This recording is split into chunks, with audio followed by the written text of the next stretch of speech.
Alright, today is more or less a test. It's time to find out if anything works again. Here's hoping. I'm hoping, guys. Guys, I'm hoping everything works. It's by pure miracle. The only thing that I was expecting to actually be broken that wasn't broken. My PlayStation 4 just booted up today. Didn't have no problems. Connected to the internet. Fine.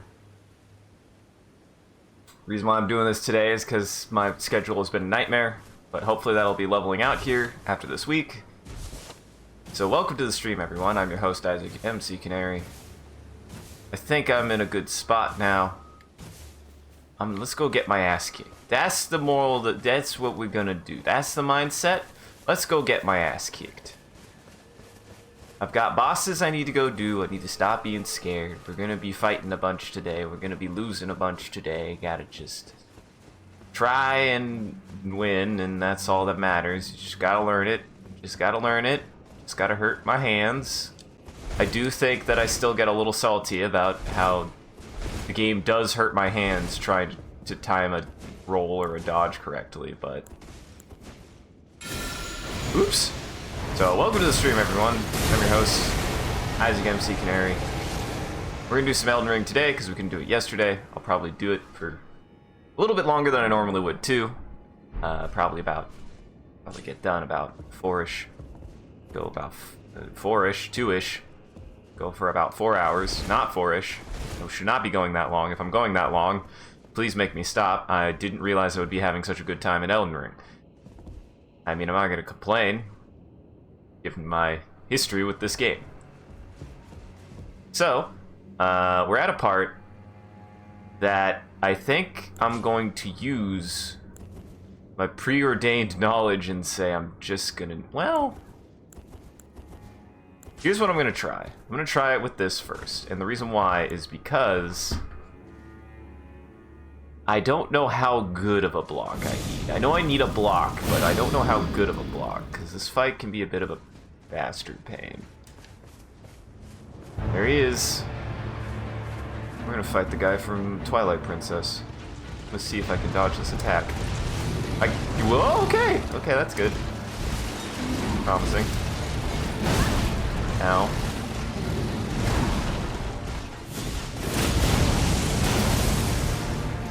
Okay. Okay. Actually, this isn't too bad so far. Oh, this is death. Okay, that's actually kind of a good start, actually. I was not expecting to dodge half of those. I've been really working on trying to get my sleep schedule kind of reordained. God knows I had kind of fallen into a pretty bad... I stayed up a lot. I stayed up a lot during the holiday season, which I think is fair. I think that happens to everyone. This is kind of a test today. I'm doing a couple things. I've turned on I want to see how my audio sounds. Please let me know how my audio sounds if you're out there watching. It might bug you. Please let me know how my audio sounds, because I feel like my audio has been a bit of a resolved problem, because I didn't realize that I had my settings in a certain way the last couple times I had to reset my everything. And I've been trying to get back to that, which has actually been kind of difficult.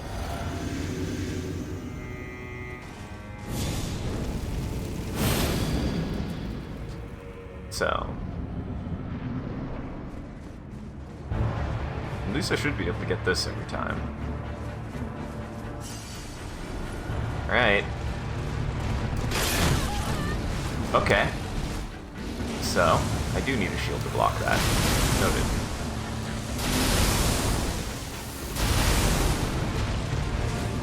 It's funny.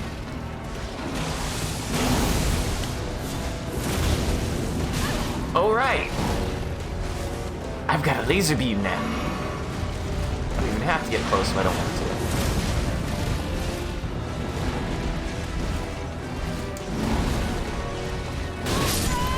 That killed me! What? I do remember this guy hitting like a semi-truck full of bricks and beams. Well, this will take a couple tries. He hits pretty hard. I know he hits really hard. And I might need to get out. I might need to just have my shield just to be able to block certain attacks that he does. Time to do the classic. I gotta remember I did it. If I could do it in Melania's fight, I can do it here. If I could do it in Melania's fight, I can do it here. Gotta remember, use your shield. Everybody, if you're having a hard time at Elden Ring, there's a couple things that will always make it easier. Summons, sorceries, and shields. Remember the 3 S's.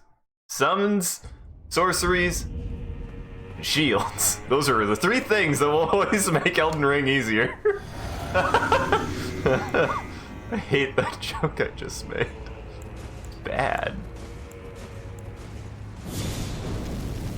It is bad. I mean, part of this game is your head against a brick wall.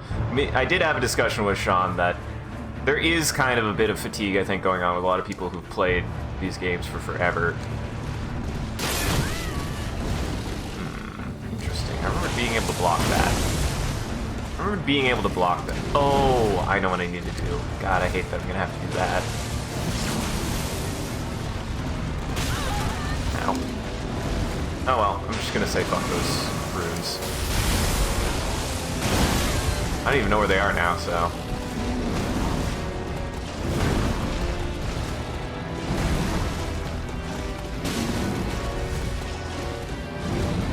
Oh my god.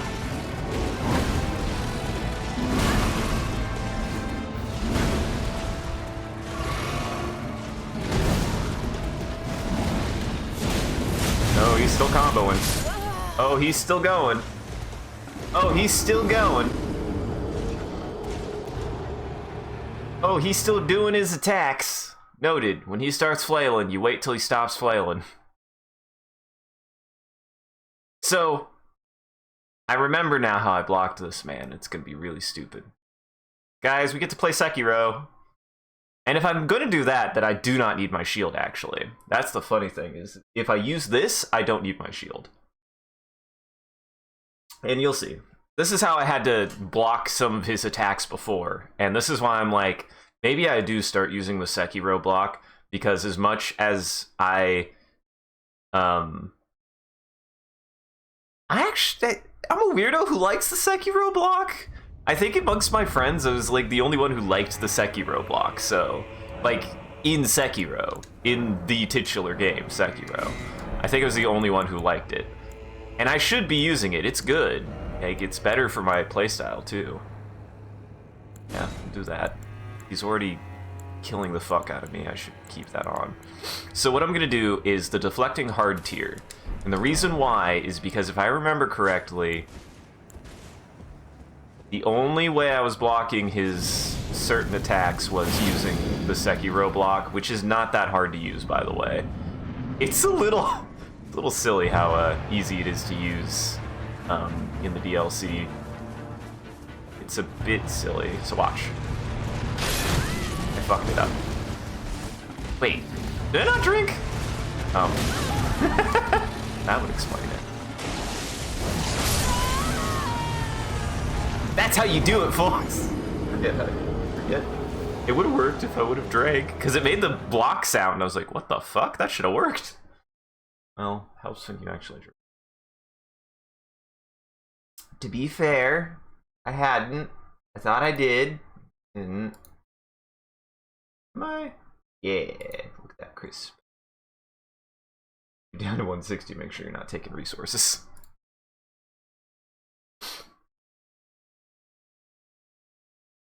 But I do like this fight. I remember this fight being dope as shit, actually. A little frustrating. He's a little bit of a nuke in some ways, but I think he's cool. I also like the big boar.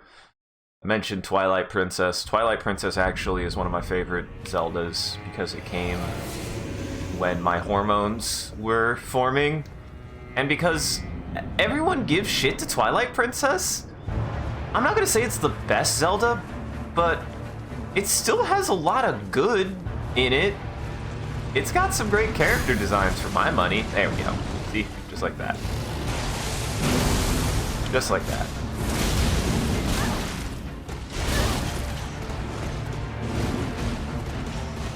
It's really not that hard to time it either.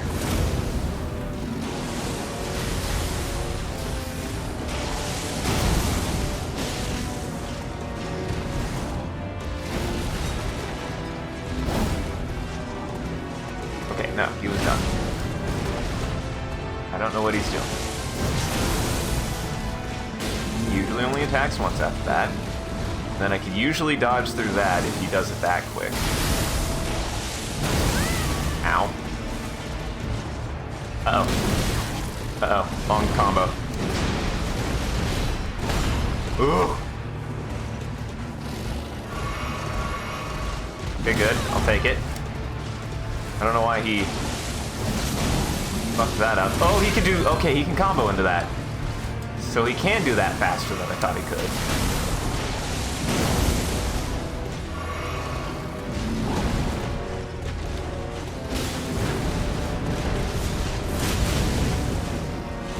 Oh boy. Here comes the long combo. It's fine. Block is a block. Shit. Should have blocked that.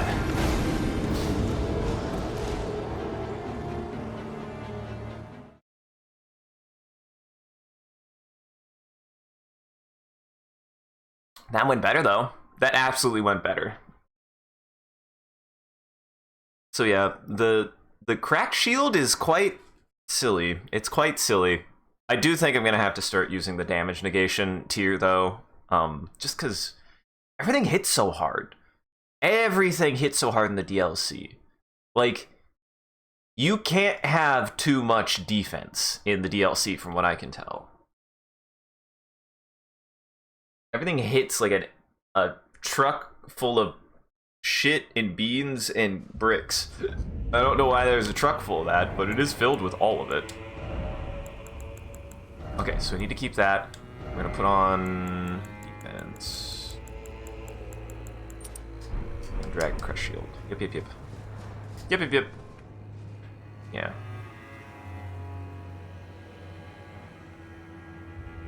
The only other thing would be Millennia's Rune. I don't even know how many do I have.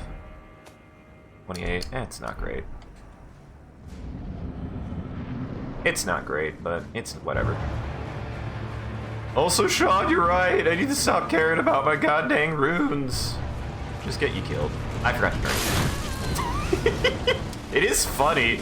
It is funny when I forget, because that happens. Oops, that time I just fucked up the block time.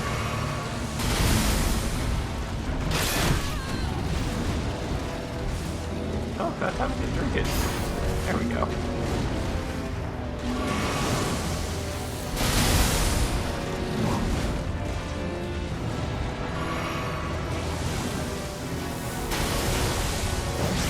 I could do that too, buddy.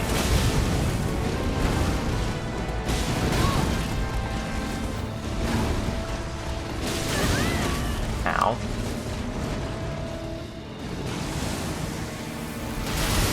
Uh-oh. Ow. Wow, that DR really made a difference, though. All that DR made a difference. Ow.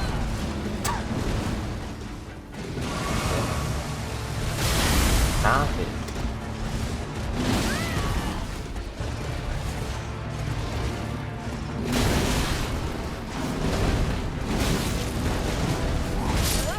Damn it.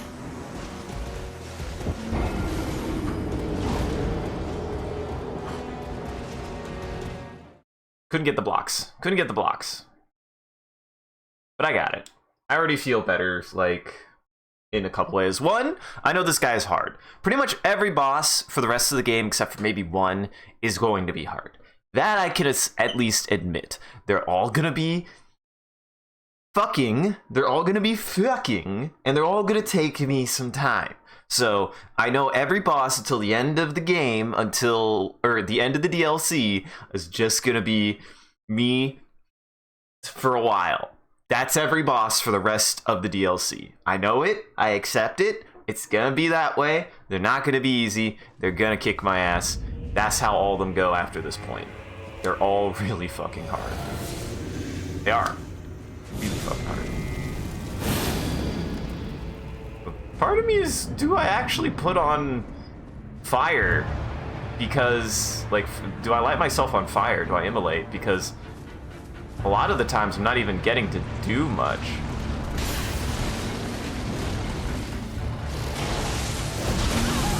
Ah, come on.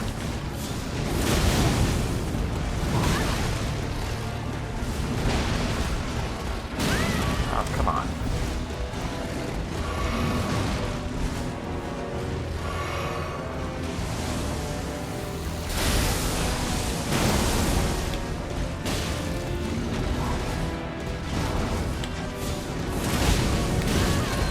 Nope. Nope.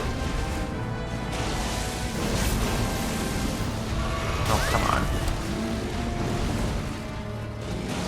My oh come oning still is one pet peeve I'm noticing with this guy is he's not fast, but he's just consistent enough with certain attacks that it is really, really, really hard to get in like a heal. It's really hard to get in a heal on him. That's why I'm like, God, do I just go sword and board? I might go sword and board.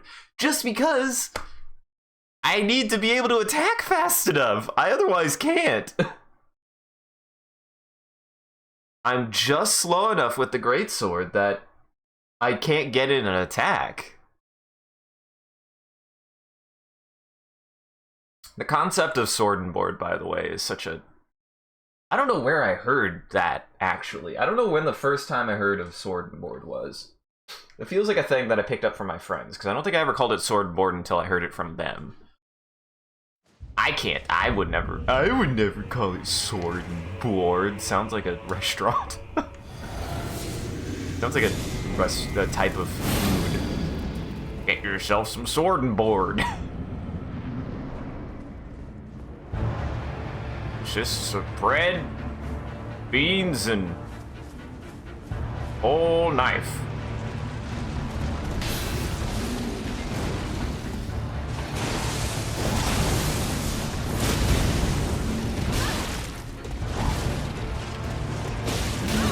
God.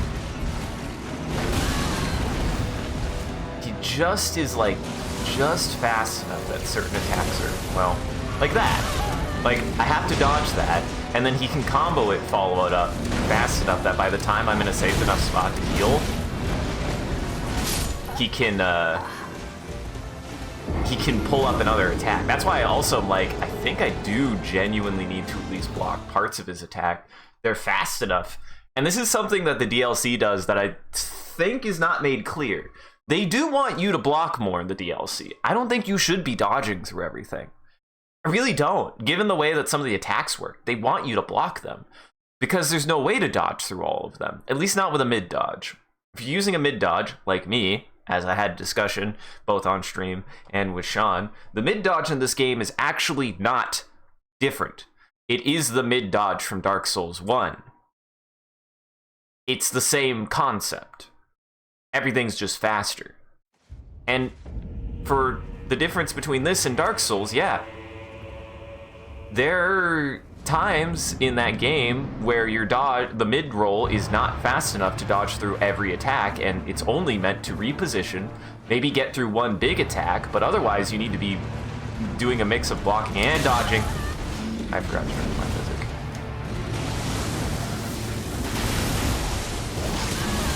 Like, for big attacks, I should be okay.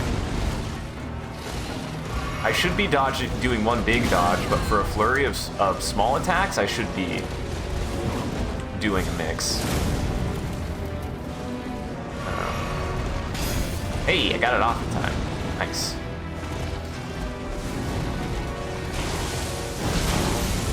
Like, if he doesn't attack like that,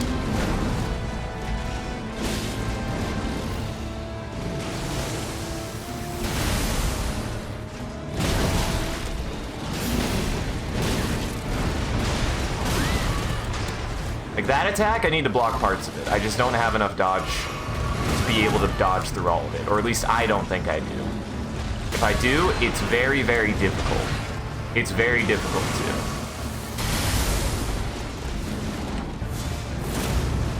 Missed.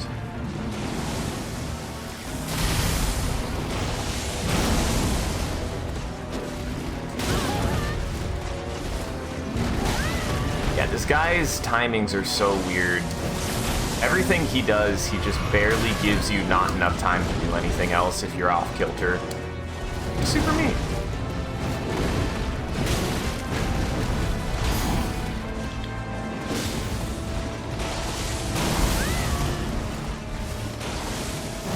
He's gonna hit me there. Yeah, if he gets you off balance, there's just really very little you can do about it.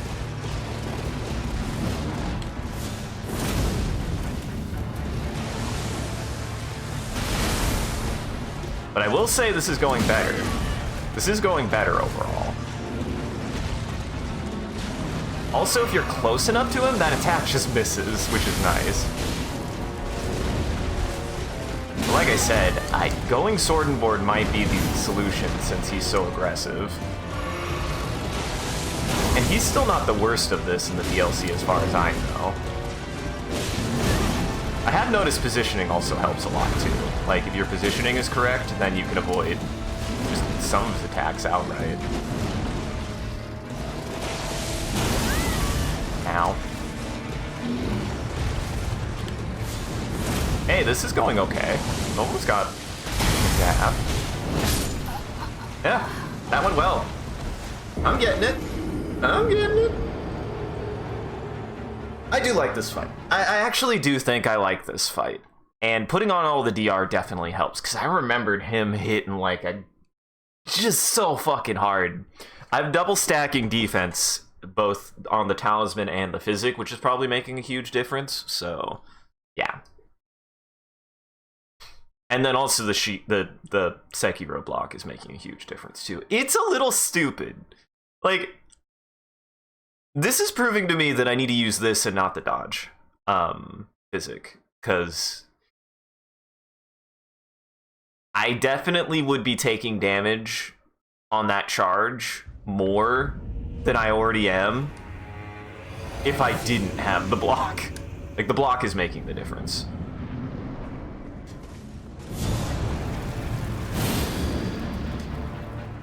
Also, I like me anything involving gravity, and I like me a good boar rider. It's cool.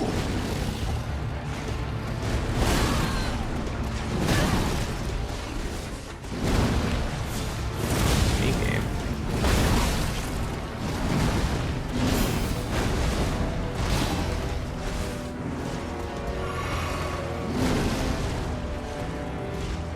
That was just meme game. That was just meme game. Oh, I gotta remember I can do that, yeah.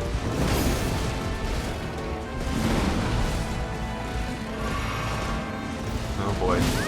God damn it. I couldn't judge what he was doing there. I was trying to get in another heal.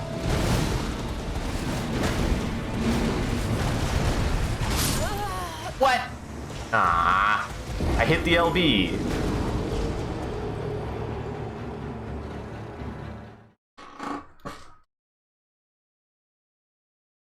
The reason why I said what there is I blocked. I blocked.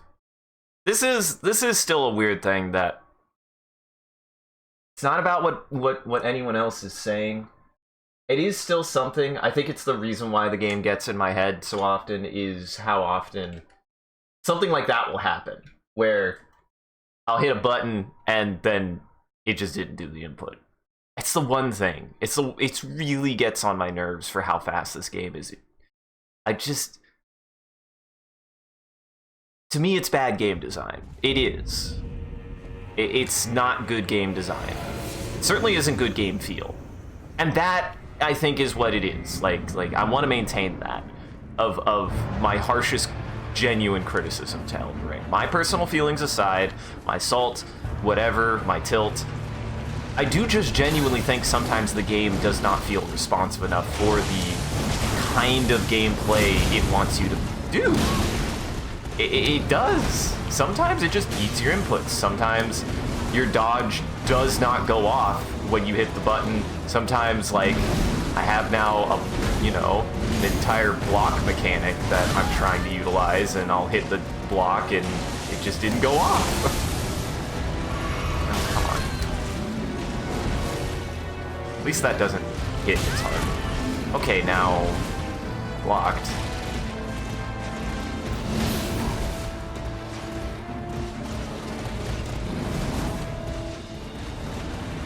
Okay. Oh, that was too soon.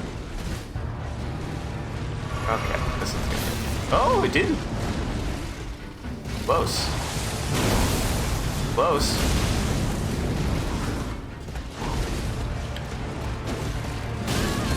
God damn it, that kick. That kick is always slightly faster than me. Which is super frustrating. Oh, it can hit twice?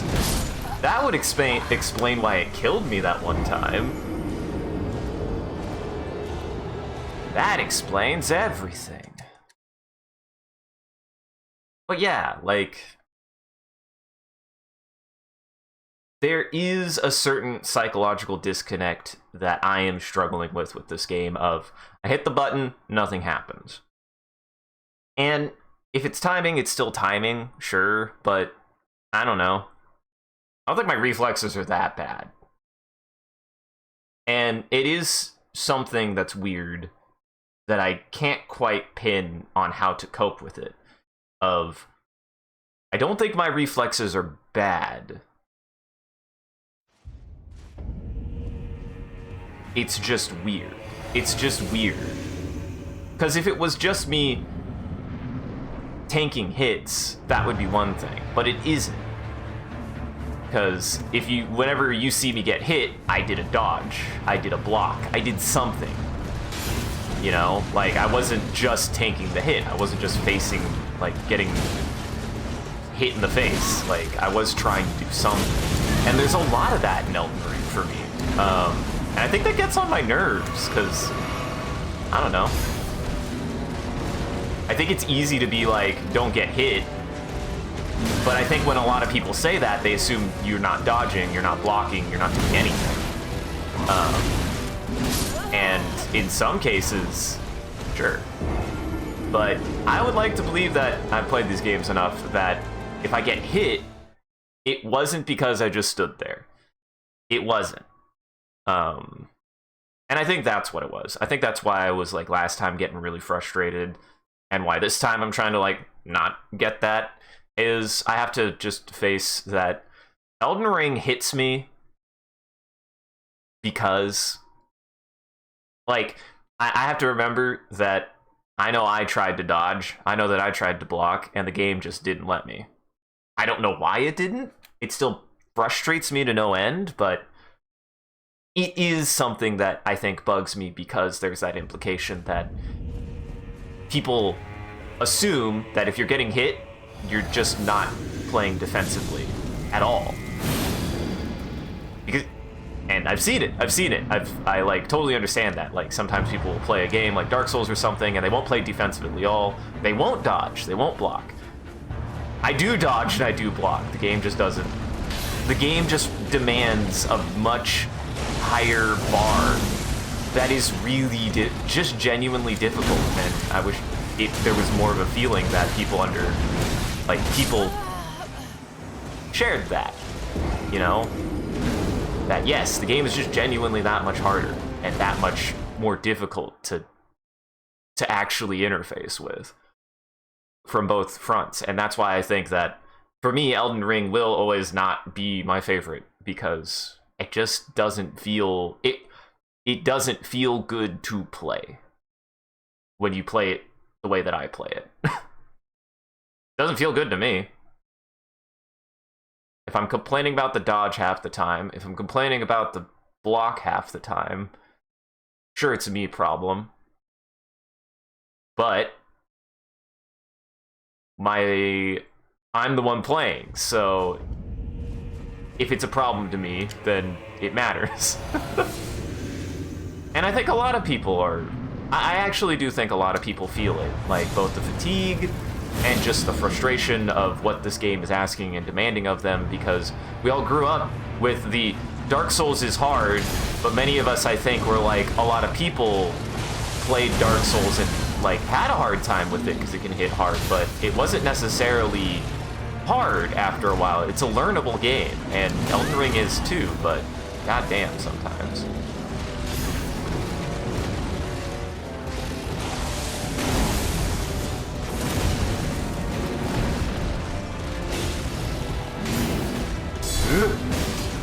Nice. And I got the follow-up. Like that attack. I know it's coming, I know the tell, and I hit the button to dodge, and it's so much faster than I anticipated it to be that it gets me, because by the time I'm like, okay, here comes the dodge, and I'm timing the dodge, they've literally pulled it off so fast that I can't respond any faster than that. Hey, this is going well, though. This is actually going really well, though. That was weird. That was odd. I don't know if anybody else noticed that. Oh, God.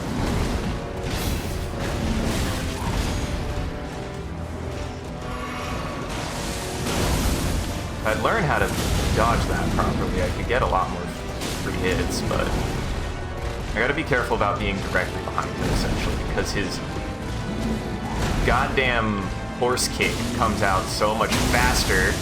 Hey! That's good. That's bad. Uh-oh, here it comes. If I remember correctly, I want to dodge out towards him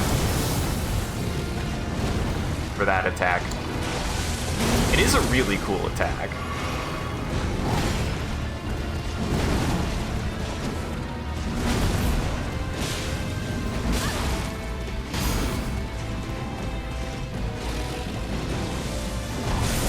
Uh-oh. Uh-oh. Uh-oh. Dodges are bad. Uh-oh. Oh no. Give me space, buddy. Give me space, buddy. Ow. Give me space, buddy. Come on, man.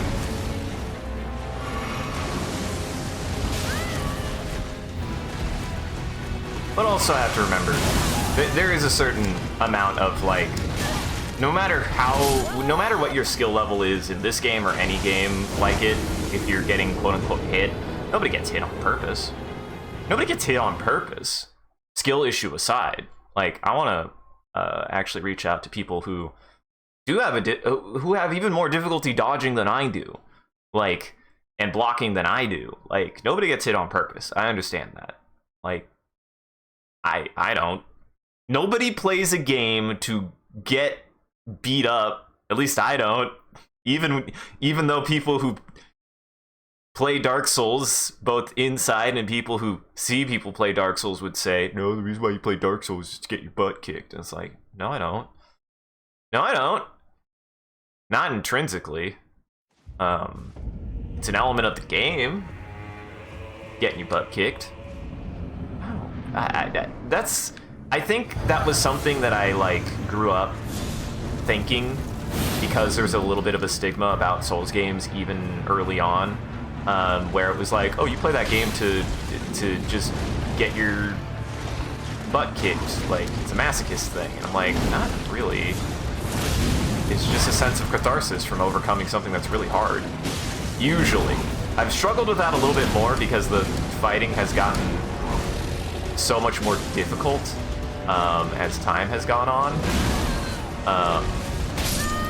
Wow, that was just mean, because that was really well. That was going really well until he comboed that.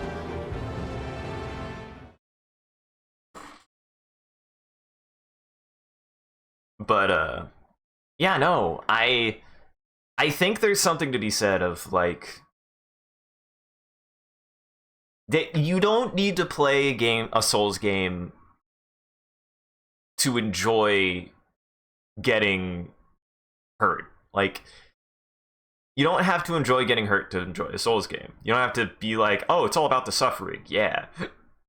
Thematically, maybe, but it's like a theme of overcoming it, though. That's what I've always liked about Souls games, actually. All of them, to a certain extent. Still think Dark Souls 1 has the biggest through line of that. And Bloodborne has the least, but Bloodborne is about something completely different. Bloodborne is not a game about overcoming suffering. Bloodborne is about horror. That's why I love it. It's about putting yourself through something because it ends up actually wrapping back around to being a horror story. Because of your curiosity, not because you want to like suffer or enjoy something necessarily. Bloodborne is very much about like a horror journey. Like, you're doing it because you're curious. Your curiosity is making you experience something awful, not because you're trying to endure something terrible and anything like that. And that's why I love Bloodborne, is thematically speaking, it is the most different from a Souls game. It doesn't have the core theme of just keep fighting till you win, you gotta believe, Buddha Buddha. Like, doesn't matter how many times you lose and how much you hurt, you can overcome. Bloodborne is more like, look at what you learned. Do you feel good? Do you feel good about what you've done? You feel good about your stubbornness? You feel good about your curiosity? Like, it actually thematically ties that in and makes it like, you know, sure, you're fighting and you're fighting for yourself, but it at least is willing to flip it on its head and be like, but do you really feel better about doing any of that stuff, without actually like blaming the player? It doesn't make the player feel bad about doing what it's doing. It makes the player uncomfortable about what they are doing, about what they are experiencing. And that's a key importance, is it's not about making the player feel bad, it's about making the player feel uncomfortable. There's a difference. You feel unsettled, you're learning things about the world that you don't want to learn, you're learning things about yourself that you're not wanting to learn, but you're not necessarily, and you're not necessarily a good person, but you're not necessarily being treated like the worst person for doing any of it. It just puts a lens on, hey, why do you do any of this shit? In a way that's different than any of the other Souls games. Though granted, there has always been a bit of an element of, you're not really the good guy in these games either. But compared to Dark Souls and Elden Ring, you're more or less just like a guy. You're just a guy in the world. You're not trying to fix it, you're just trying to survive it. Whereas Bloodborne is, you're a guy in the world, and the world's scary. And the more you engage with it, the scarier it gets. Not because it's physically scary, but because there's things about it that you don't want to know. And that is why Bloodborne's still my favorite in the series, because it's able to take that theme that usually goes in all the Souls games, in all these games, and totally changes it narratively and gives you a just completely new, fresh experience that is a horror game. There is a horror story in Bloodborne that's incredibly well written and well designed, and it boggles me that they were able to do that and haven't done anything like it since. Oh, I forgot to drink. Well, I'm gonna eat this one. I have to. See, that's taking a face hit because you're like, well, I had to there. Didn't really have a choice. Oh, I have to eat that one. Didn't really have a choice.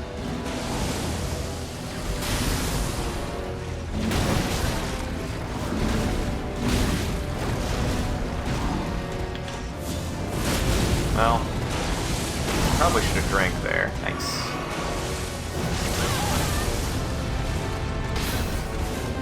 Nice. God, that attack is so fast. I cannot get the dodge timing on it.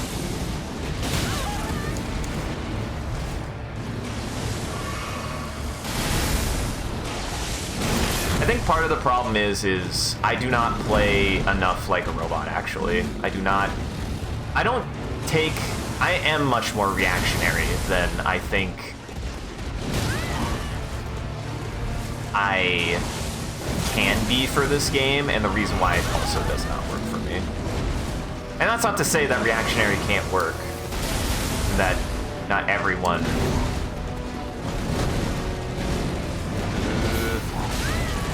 has to play that way, but I do think I struggle a lot in this game.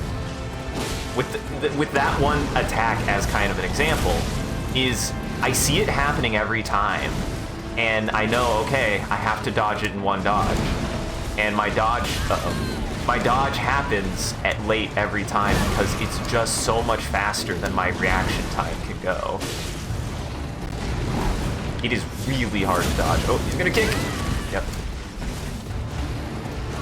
That kick is specifically there to punish positioning. I can tell that much. Essentially, if I am directly behind him, I should never be directly behind him. It is there specifically to punish your positioning. Which is mean. Because look, he doesn't do it if you're literally at a flank. He actually can't hit you if you're at his flank.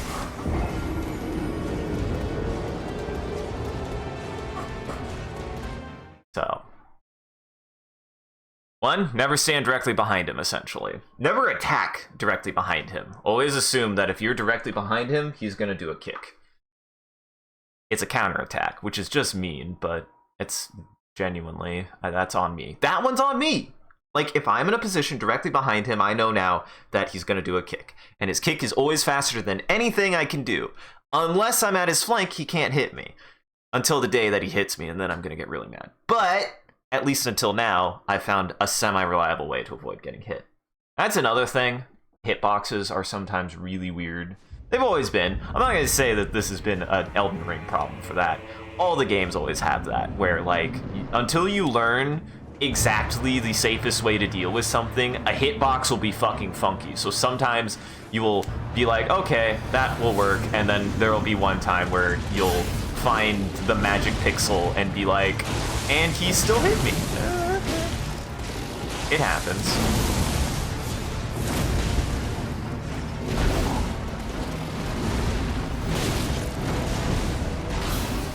Nice.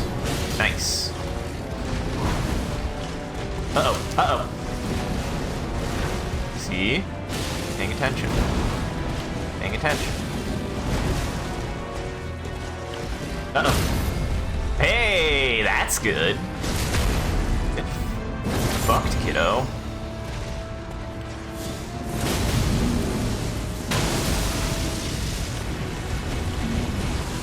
Go up.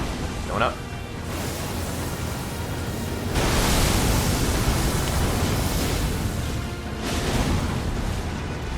Okay. This is good.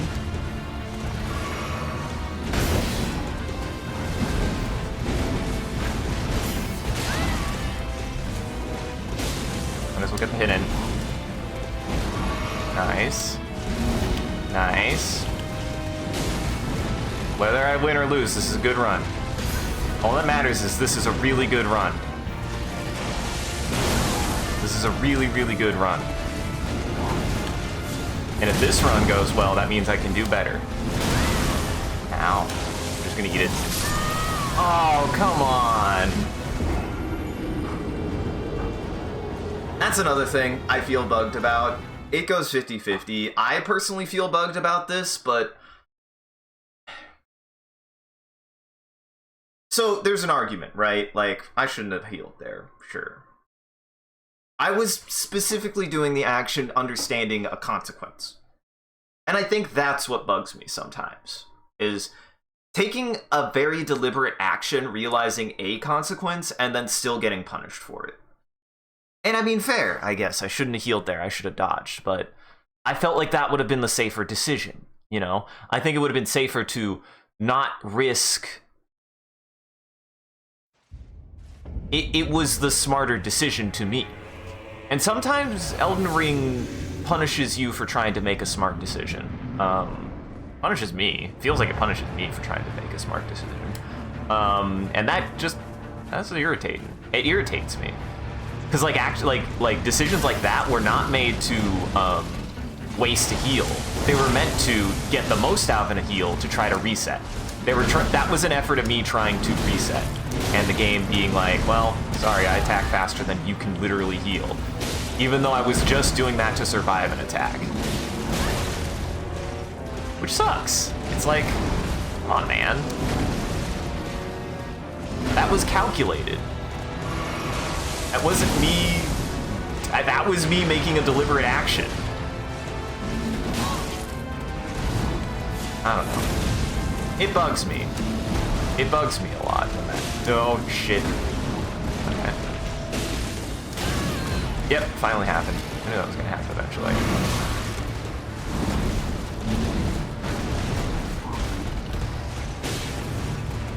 least that attack I've figured out how to dodge pretty well. Oh, the classic. This guy's weak to dodge towards.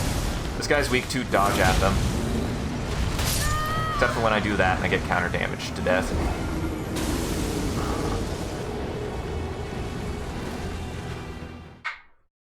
But yeah, like I lost that fight because of bad timing.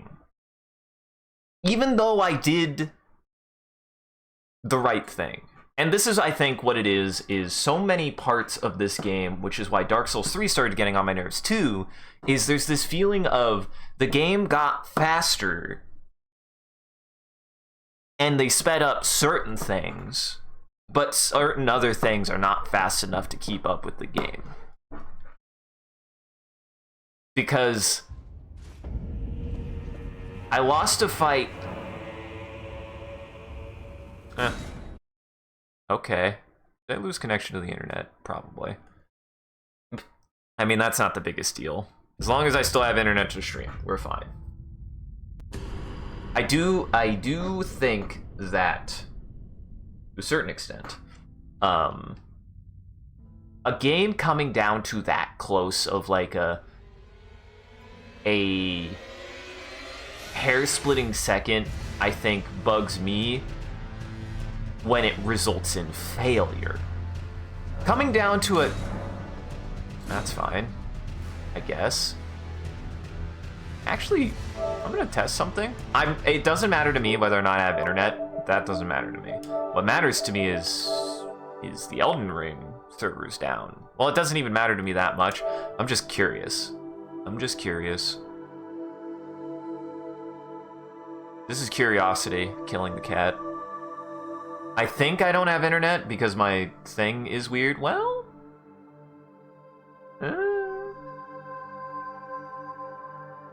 don't show my IP address. If you do, I'm gonna have to die.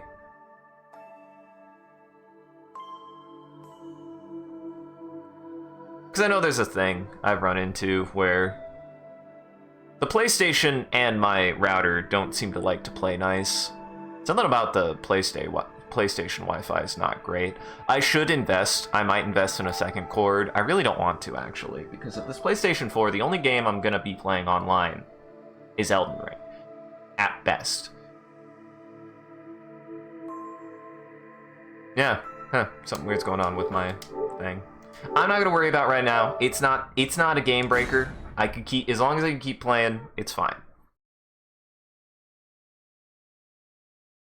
Just means I don't have online. Whoop-de-doo. Not using it. Because I like when things are super close from a design standpoint, where, like, you are always left with, like, a tick of health or whatever, right? Like, or it was really, really, really, really close, and your next decision needs to be, how do I deal with my no health? What's funny, and at least from my perspective, if I remember correctly, whilst it was really hard, God Hand is really hard, and you do have moments where you get down to a tick of health. That game is fast-paced enough and programmatically and designed-wise fast enough that if you find yourself at a tick of health, it is on your reflexes and your response time to get yourself some space, but you can. And you can almost in any situation. You are never just hard locked into a combo. Oh shit. Hey. You're not like hard locked into, okay, I guess I just have to survive this attack now. 9 times out of 10. You never really ever roll locked in that game, right? Like, if you get hit, you get hit. It's because you didn't react to something fast enough, not because it's just genuinely that fast, but or you dodged the wrong direction, but there's only so many ways that you can dodge and only so many ways attacks can go.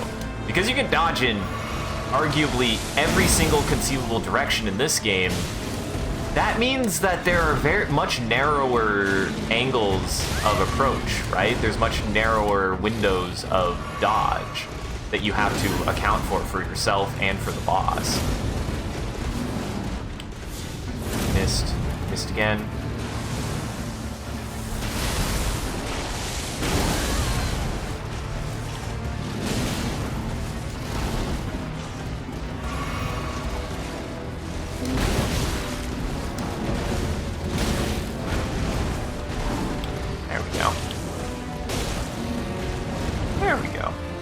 At least I got the damage output.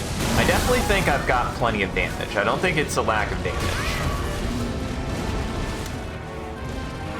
See, like that. Like, I'm fine eating a heal as long as it gets me through an attack. I'm just salty that one attack essentially got eaten for some reason, and I don't understand why. That one was too slow. Like, he was able to kill me before I could get the heal off. Even though I felt like I timed it as best as I could. And I think that's what bugs me. I get, like, being like, oh, I should have done that sooner, I should have done that sooner. But there's a certain amount of, like, I don't think that way to begin with. That's not how I approach this game. That's not how I approach Souls games. I don't think about, like, oh, I should have done this sooner, I should have done that sooner. Because for me, I focus reflexively anyways. Like, that's how I do most of my inputs. It's like, I wait till the last second to put stuff in. And this game really punishes you if you do that. You're not, like, programmatically yourself thinking about, oh, I need to dodge exactly right this, like, second. Then, mostly I'm the muscle memory guy. Like most people are. I'm mainly just training my muscles, and every fight does not have the same muscle memory, which is annoying too. But every game was, that's how I played every Souls game. I have to muscle memory every fight, to a certain extent. Muscle memory and reaction time. Like, I don't really get a sense of like, oh, I don't think about when I dodge, if that makes sense. I don't. Maybe most people don't, but I certainly don't. I don't think about it that way. That's not how I approach dodging or defense in this game, in Monster Hunter, in any game. It's not a matter of, like, thinking for me. I don't think. I don't think when I dodge. Because it's reactionary. It's reactionary for me, and it's reflex is what I try to focus on. And this game, if you try to do that, sometimes really punishes you. And I don't know how I feel about that. And it's not that I don't think the game should not require you to use your brain. But it's not why I play games like this, weirdly. It's not to turn off my brain. It's not about turning off my brain. It's about using a very specific part of my brain in a specific way where you get that ultra instinct feel, right? Like, that's what I like when I play these games. For some reason, I can't click with that sometimes with Elden Ring. It doesn't feel like I get that ultra instinct sometimes. And I think it comes in that it frustrates me when I am trying to reflexively react to something and the game doesn't give you the space. It doesn't give you the feeling of barely getting hit. Because a lot of times if you're trying to, for me, my reflexes are hard locked at a certain pace, and I am getting older, as reflexes do degrade. So I just get hit when I'm trying to actually reflexively respond to something. I don't know. Doesn't feel great. Reminds me of my feeble bones and my brain not necessarily being as sharp as it used to be. Not as sharp as it used to be. Which, it did. Because there is a certain amount of, like, intent. Like, it's not me just randomly clicking either. I am doing timings, but I don't think about the timing explicitly. I think about reading movements. I don't know. Like that attack. That attack catches me every time because I just don't understand where the actual safe spot is. I don't understand, aside from I'm dodging too soon, but I feel like I had a dodge time there that worked at one point, and now I just can't get it. I don't know why. Oh, bad positioning. Game, you don't need to tell me that. PlayStation, you don't need to tell me that. I know. Buddies, I know. Your shit's busted right now. I don't know why. I'm gonna blame the PlayStation. It's partly on me for where my Wi-Fi is located, but yeah, that attack is a real pain for me. For me, it's just kind of become the, well, I'm gonna probably take damage there. Okay, alright. No right answers there. There also is a lot of cases in this game of once you get hit once, it is really hard to recover. I find it really hard to recover. I don't know about anybody else. You get hit once and then you just get hit.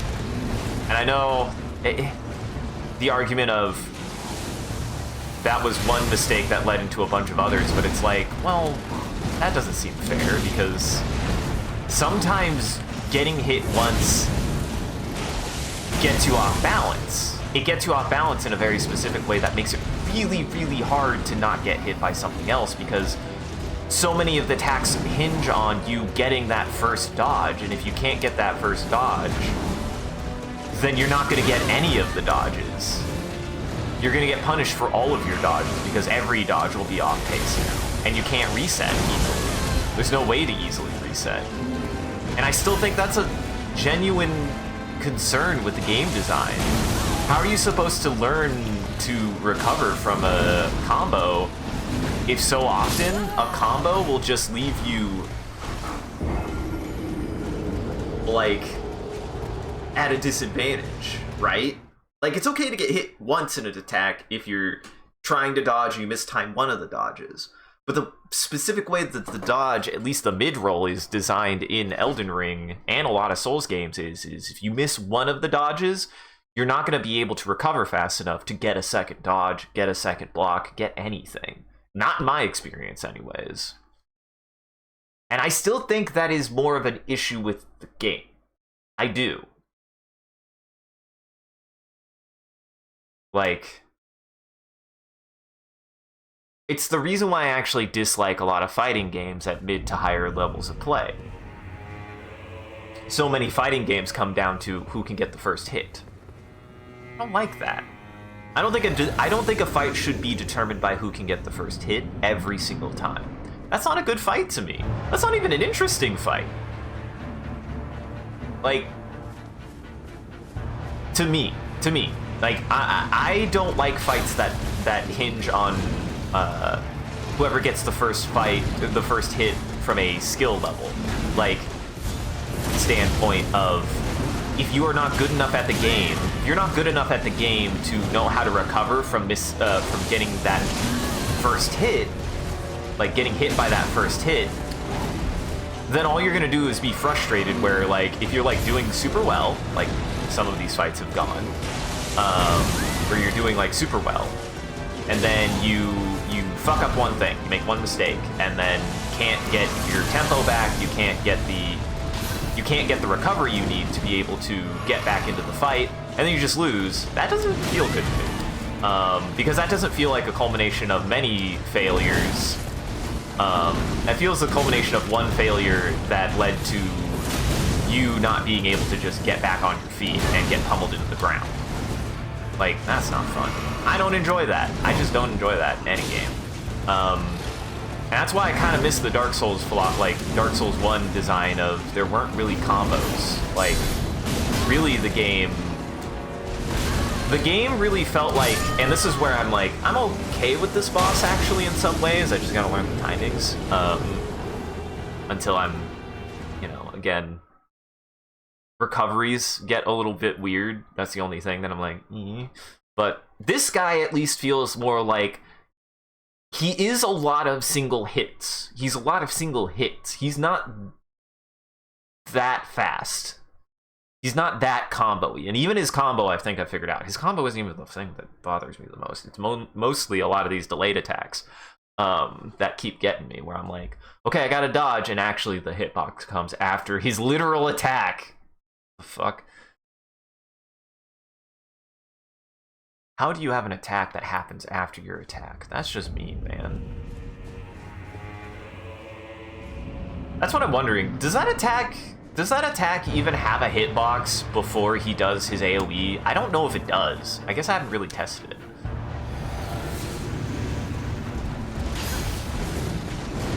I think that's also why I oftentimes prefer monster fights. I prefer fighting beasts in this game, I really do, because oftentimes beasts do not actually have that much of a combo. They usually are just like a big hit. They're usually like, hey, we're gonna do one big swing and then we're going to leave an opening, usually. Or like, they oftentimes do not feel like they have very long sweeping combos. This attack, does that attack actually not have... I don't know if it has.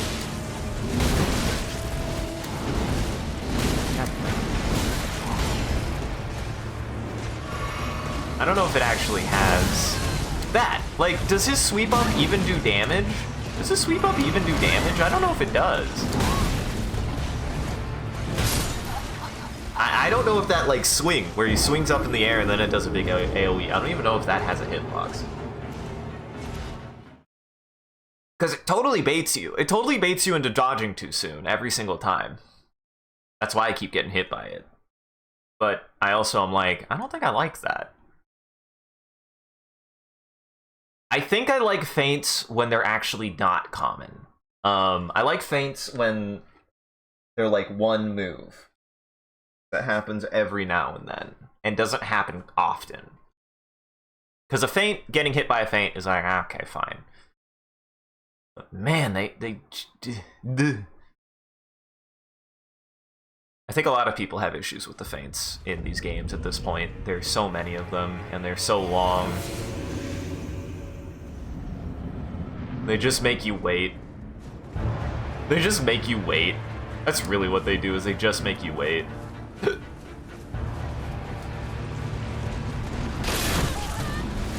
Nice. Mistime that.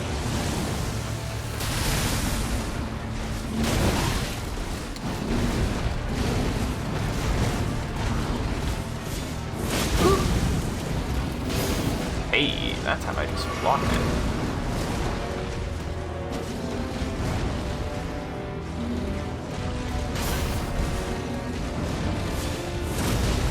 Ooh, that was cool. Yeah, honestly, I just need to block this guy more. Because the reflex block is going to be faster than my dodge. It's always going to be faster than my dodge.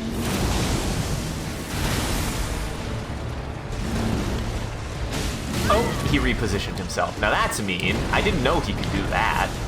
That I didn't know he could do. Uh-oh. Okay.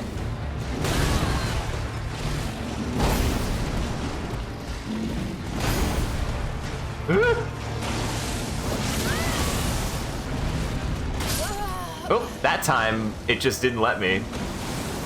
That's what I'm saying, man. I dodged specifically, and then I hit the block button. But all of my actions are too slow. It's the one issue I have with this boss fight, and a lot of boss fights in Elden Ring, and Dark Souls 3 when I was playing it. You get hit, if you just don't know how to recover, you're not going to. You're just not gonna. And that, I think, is genuine. I don't think that's a me problem. Because what happened there is I got hit and knocked over, I rolled to try to give myself space, and specifically went, okay, the only thing I have time here to do is be able to do a block, and I still couldn't pull off the block fast enough. Which means I didn't have a chance. Or the chance was so slim. And I prefer when a game lets you have those chances more often than not. Elden Ring does not, in my experience. It does not give you those chances. Like, I did not have a chance to recover. I don't believe I did. Uh-oh. Every time. He started repositioning that now. I don't like it. Uh-oh.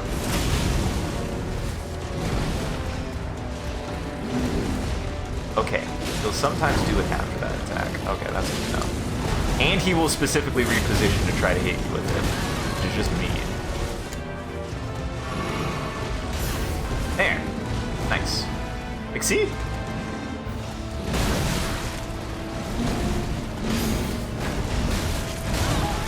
Ooh!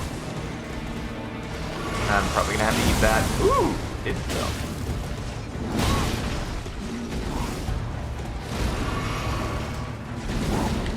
Ah! Uh-oh. Okay, he didn't. He just thought about his life.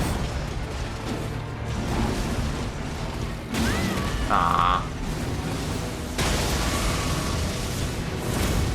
Ah, how does that have enough movement that I couldn't hit that? Ooh, what I should do is every time I see him do that, I should queue up a different attack. Because if I time that correctly, I will probably have enough time to get off an even bigger attack. Okay. If I have the blue, I am going through my blue quite quickly, so... Because theoretically speaking, if he does that attack, I probably could get off a poison rot. Could get off a scarlet rot attack on him, probably.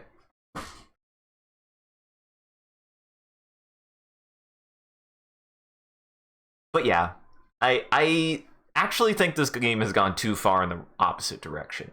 I'm not saying I don't like a game that is a challenge. I'm not saying I don't like a game that makes me feel like I'm getting my butt kicked deservedly. You know, like, I like when a game fights back. I like when a game fights back. I do sometimes question, both for myself, both for my own mental health, both for the games that I play and for the way that I interface with, like, specifically this game. What is the limit for that for me? What does that look like? Because there is a certain level of... I might like when a game can challenge me and when a game can, like, fight back. I like when a game can fight back.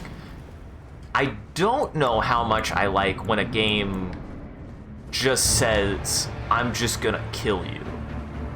I don't know how much I like that. Because it's never been... I don't like it if the game is just trying to be like, I'm just gonna fuck you up, fam. You know? That's not necessarily something I enjoy. You know?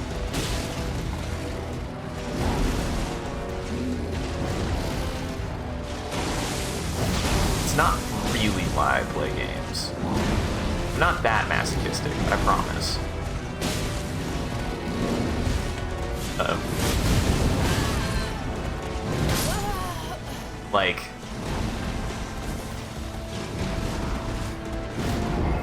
There's not that much enjoyment at just getting your butt kicked for me. Because for me, if every fight felt like it came down to the last health bar with no potions left, almost like at a 80% of my fights in this game, I would enjoy it much more, I think. Because it would feel close every time. I want close fights. I'm okay with that, actually. But it isn't. Usually when that happens to me, that's like happened to me once in 2 hours of getting my butt kicked. And I was like, okay. But I have to reflect. That was Dark Souls for me at one point. Dark Souls at one point for me was... Because that game is stiff. That game is stiff as all fuck. And... a little antagonistic in its control design. So, I still have to remember it has always been this way. I've just really learned Dark Souls. I don't know what it is about specifically Dark Souls that I just think I was in a place in my life where I was much more open to that. And there's something to be said that now that one has had enough experience, let's say for example, now that I've had enough experience in Souls games, like, getting that feeling of your experiences not feeling like they matter, almost, is weird to me. It's weird. And it's a weird thing, right? Like, I think there's something to be said about how my impression of this game is painted a lot by my past impressions of previous Souls games. They are. It is influenced by my gameplay in those games. It leads me to feel like I should be more confident, and breaking that confidence, I don't know how I feel about that from a genuine standpoint. That's probably why a lot of people enjoy Elden Ring a lot more than I do. If this is your first Souls game, you're probably experiencing it the same way that I experienced Dark Souls 1. But I'm experiencing this game as somebody who's played every single one of these games. And I've already had that experience. Weirdly enough, trying to recreate it does not work for me because I've already had it. And now what I'm being left with is this feeling of like, I've already gotten good. I've already gotten good at every single one of these games in their own time. How much more patience do I have, actually, of getting good at all of these games? And the answer might not be as high as I think. That's a genuine philosophical problem. That's not something that I think is like a get good versus don't get good. I think this is if anybody out there who's been playing these games for a long time, as I think there have been multiple cases of people admitting that they feel like we've played these games to death and we don't know why we're not enjoying them as much as we used to. If you feel that way,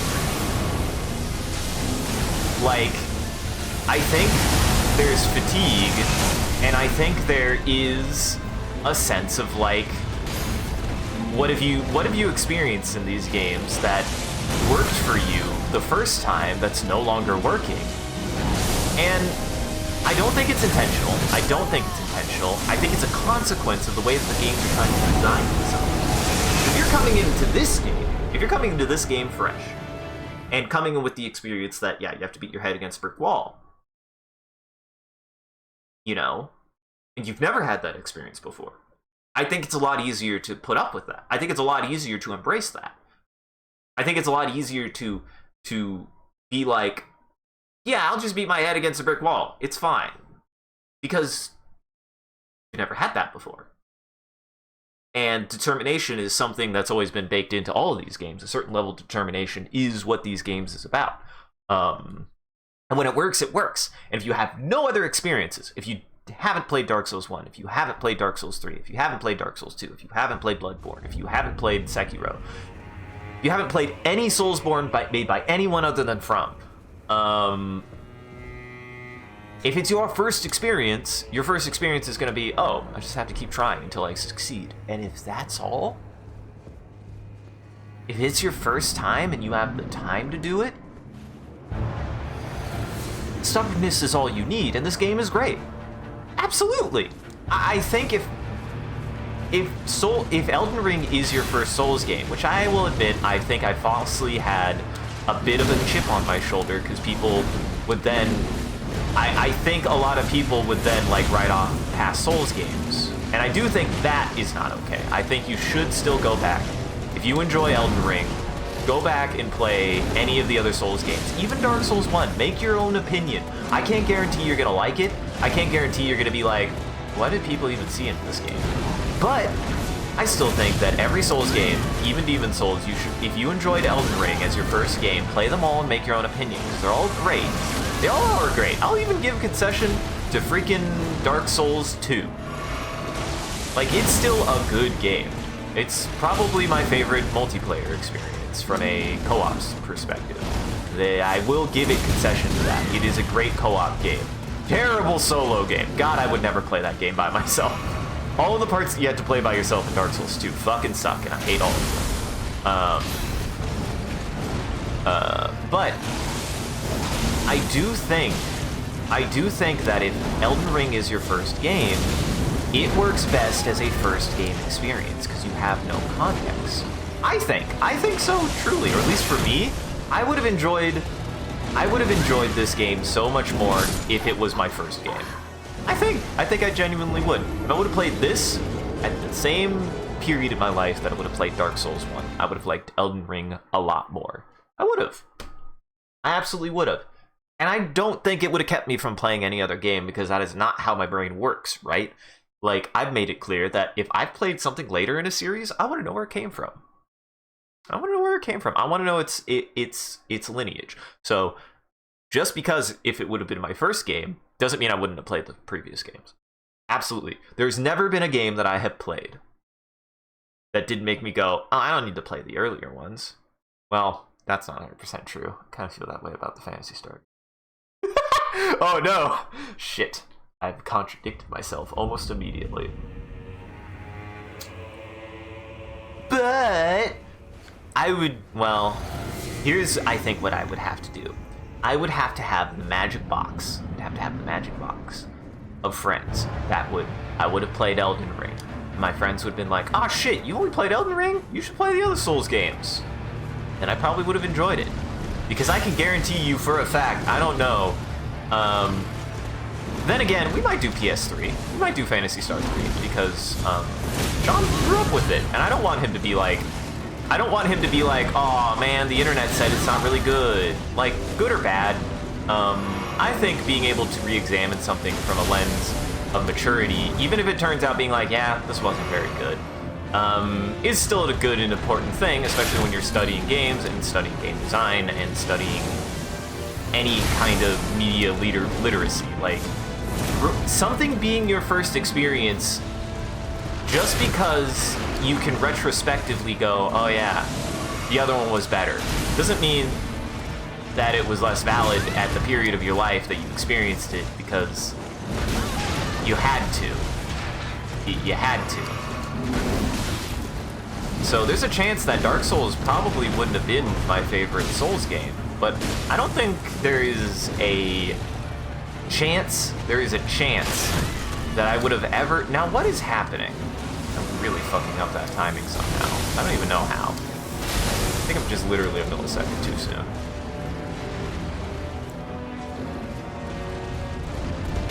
There we go. Oh, fuck. How many times did I do that and fuck it up?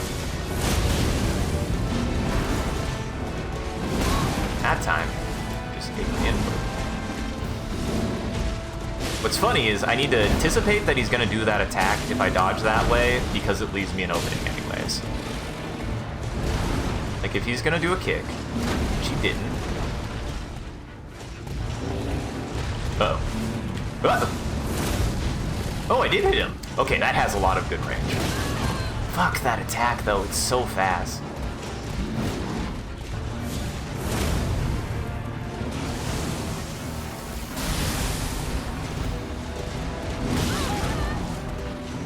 It is so much faster than I anticipate every time. That combo also is super mean. If he knocks you over, good luck getting up fast enough to do anything about that.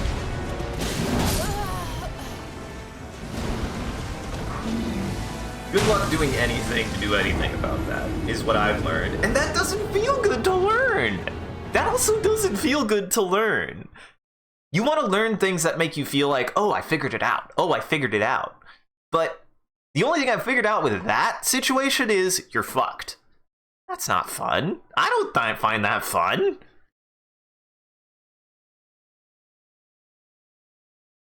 But again, I think there's a certain element of my past experience influencing my experience with this game. Because my past experience tells me that you need to do something. And everything I've done hasn't worked. So, when you're running out of assumptions or how to deal with something, if it's really just I'm dodging, like if I'm dodging too soon again, like if I'm literally doing my recovery too fast, sure, okay, oh, well, I'm gonna eat this. No, maybe not. Thanks.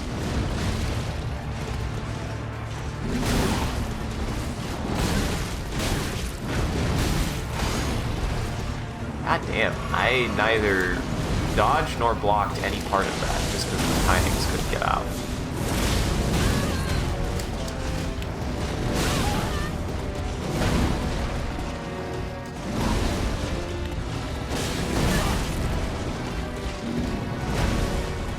Got it.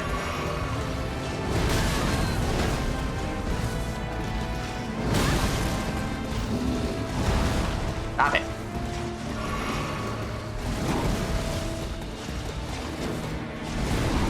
Really wants to hit me with that. He really wants to hit me with that, it seems. Wow. There's a window, I guess. Oh, god damn it. He really can just reposition himself to do that, huh? That's just mean.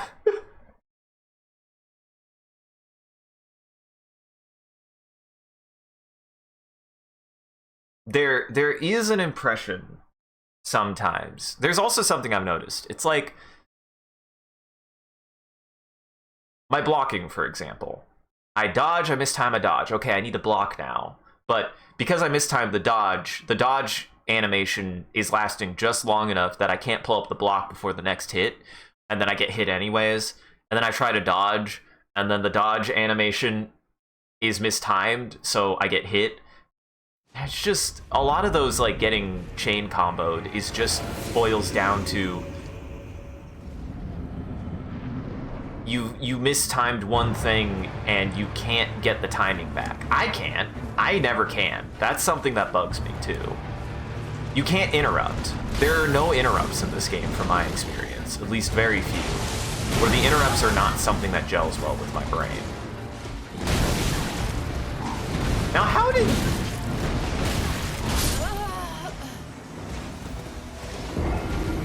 Did he dead angle me? Is that also something that's been Did he fucking dead angle me?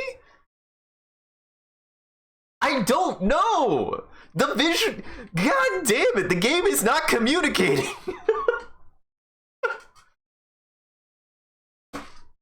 I think what this has turned into, what this playthrough has turned into, is me analyzing a lot.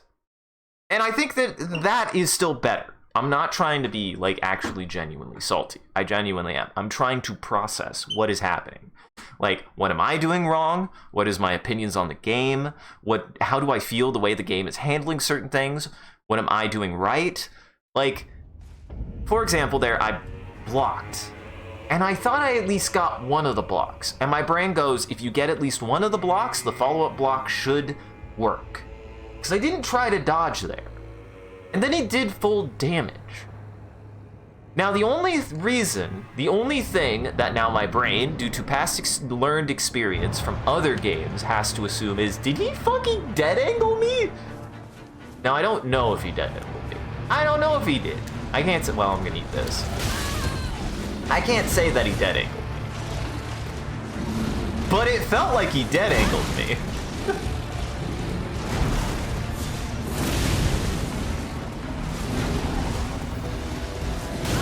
God damn it. Thanks. Hello, pig. Comfy, we're having philosophical discussions about myself rather than just being salty, I promise. Actually, no. I want to maintain this for the future. If I go like, what the heck, or whatever, my immediate thing to do next is actually to analyze it. That is what I'm going to do. Whether the analyzation is me trying to feel like how I don't like something, or feel it will come off as an analyzation and not just me getting frustrated, I promise. That's what I've been trying to discuss recently, is my philosophy on my feelings about this game and why I even get so salty. Because as I have actually, since the last time I played, I've actually had discussions with Jackson and Sean, and I want to put this out into the open and make a very clear distinction of my impression of Elden Ring compared to another game that I had a much worse time with. Dark Souls 3. Because, and I want to maintain this, if it seems like I've been salty in this game, it is nothing. It is absolutely nothing compared to my vendetta with Dark Souls 3. Dark Souls 3 was a bad mental place. It put me in a bad mental place, I was in a bad mental place, and I was not having a good time in that game, regardless of how I feel about it programmatically and design-wise. Because I could say, upon a second playthrough, well, third playthrough technically speaking, I had a much better time than the first time I played Dark Souls 3. That game pissed me the fuck off. So I will maintain, I am actually having a better time in Elden Ring compared to Dark Souls 3. That I can say with confidence. But I will say I am going to maintain that I am having more of a philosophical analysis of Elden Ring, of my relationship with Elden Ring. Because the big breakthrough I had today is, experientially, there is something to be said that Elden Ring is the latest Souls game I've played versus if it was the first Souls game I ever played. Because if I think about it, I'm not putting any less time than I would have put into this game that I would have put into my very first playthrough, or at least successful playthrough of Dark Souls. I'm not. I'm absolutely not. To a certain extent, what they have done... No. Because that's the thing. I want to make it clear that no. For starters, if I am actually being salty, that is not my actual mental state. The Millennia video should make that clear. I should not actually be getting salty at this game at any point. I should not be. And welcome, Comf. Hope you had a good New Year's. Sorry I didn't stream last couple days. We had some technical issues. Guys, I had a fun thing happen. I can't rightly explain what the fuck happened. I just continue having freak accident after freak accident. If it happens again, I really have to figure out what's going on. Probably need a new motherboard is really what it is. I have a concern that I might have taken on some actual hardware damage. I might actually have some tangible hardware damage to my system. I might need to start considering a ground-up solution, because a scorched earth solution, because I think I might have sustained some electrical damage on my computer, which is very concerning. This is not something I say lightly. That's not a good thing. That's not something I want to think about right now, is how my computer might be having problems because it might be experiencing genuine physical damage to the system. That is something that scares the fuck out of me. And I'm not necessarily in the best position to be able to do something about that. We'll put it that way. I'm not in the best position to be able to do something about that. Not right this second, anyways. Oh. Whew. Okay. I'll take it. Don't quite have enough.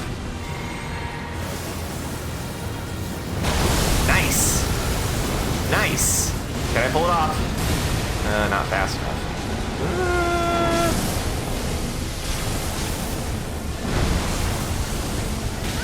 God, I hate that attack. Have to go on the other side of other attacks. Oh, I got it!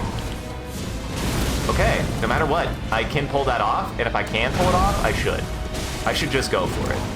That's something I don't do enough, is oftentimes, if something doesn't work, actually, even though I like to believe I'm better about it than I think I am, sometimes I have a problem where if something doesn't work every time, I stop doing it. When that should not be the reason to stop doing something. That should not, your reason to stop doing something should be if it never works, not if it only doesn't work like once.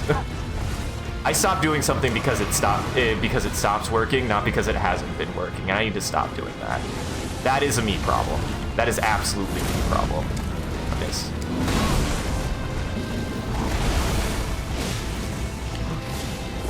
Get fucked, kiddo! Ooh, that felt really good, too. God, I love this laser beam. Yeah, we're doing better today. That still took me an hour, and we're doing better. Yeah, me too. Me too. I hope it's doing okay. That was actually really satisfying. I do like that fight. I actually think that is a very good fight. All of the things that I said, I want to maintain one thing. One, let me say this anecdote, and then I need to ask a question, because it's an important question for me. It's not a serious question, it's a technical question. Because I had to reset everything. Again, you know how it goes with me. Every time my computer breaks, I have to fix it. That's how it works. Every time something breaks, you have to fix it. That's how it works. I want to maintain. That's actually one of the fights I do like, because it reminds me of Dark Souls 1. It actually does. I still think it mechanically harbors the issue I have with a lot of fights in Elden Ring of you get hit once, you get staggered. You get staggered not in a mechanical sense, though it applies in a mechanical sense. You get staggered and your tempo gets off. And once your tempo gets off, it's really hard to recover in this game. It just is. And I struggle with that from like a design standpoint. Oh, I missed that. I mean, I probably don't care about it. It's probably something like, you know, increase the range of something. Wait a second, what the hell is that? Is this like a special enemy? I didn't even know if there were enemies up here. Hold on. Oh, it's an Albinauric. What the fuck? It's a really strong Albinauric. What the fuck? Oh. Oh, it's a special Albinauric at that. Gallius Greaves. I didn't know this was here. Oh, those are actually kind of cool. Do they fit my vibe, though? I like them. They look good. Even the side pauldrons are kind of nice. I just don't know if they fit my vibe. Also, oh, nope, I still am mid-rolling. Actually, I'm mid-rolling with the Crucible Greaves, and they do look really good. I'm gonna look at my options for a second. I might change my pants. Thick!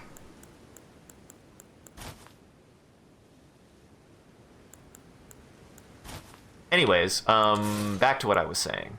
Now, I'll keep the Oathseeker's Greaves. They look good. Wheel deal!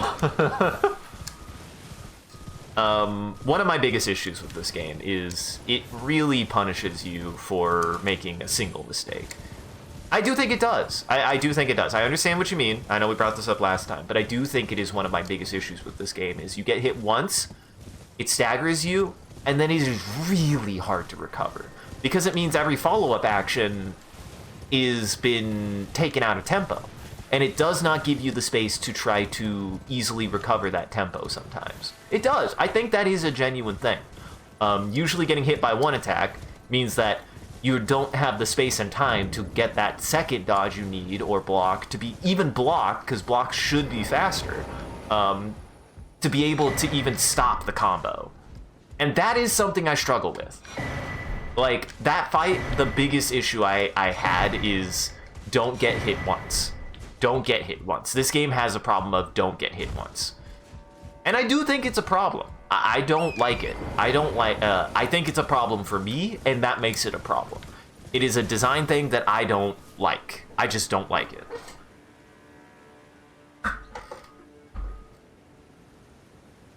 Yes.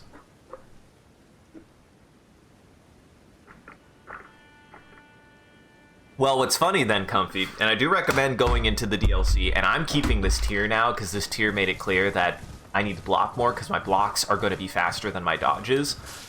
There is absolutely a tier in this game that turns it into Sekiro block. It is absolutely Sekiro block, and it's better than your regular block, and it buffs every single... It buffs my two-handed sword because it allows me to be able to play defensively without having to rely on a dodge. Because my dodge isn't fast enough for certain attacks. My dodge is not fast enough for certain attacks. The game has taught me that. And that's fine. I have a solution for it, and I should fucking use it. Should fucking use it. No buts! That's on me. That's on me to learn and internalize. My dodge isn't fast enough for everything in this game. It's only for specific attacks because that's what my build is. So, if my build has a weakness, I need to find a solution for it. If it has a weakness, I need to find a solution for it. And I found the solution. It's blocking. And it's blocking in a very specific way. It's blocking kind of like parrying, but it's at least... That's why I don't mind it in this, and I don't mind the Sekiro block, is the Sekiro parry feels good to me because it isn't just parry to be able to ensure a hit. It is a parry that, when you're using it correctly, feels really satisfying. Yes, there's a little bit of whiffiness. Yes, you can abuse it. But I think that any mechanic like that can be easily abused has an opposite side of a certain amount of game feel that can feel good if you use it that way. So, I don't know. Yeah, I think you would really like it. I know I'm in the minority in my friend group for liking Sekiro. I think it feels really good because as far as like that kind of gameplay tempo really gels with me. Like, I don't mind a defensive move that you can, hello, sir. I expect you to do that. I knew you were gonna be there, but I actually didn't realize he, like, tries to ambush you. Oops. But I don't mind that because there's a certain element of... Keep this. Hey, and it broke me out of it.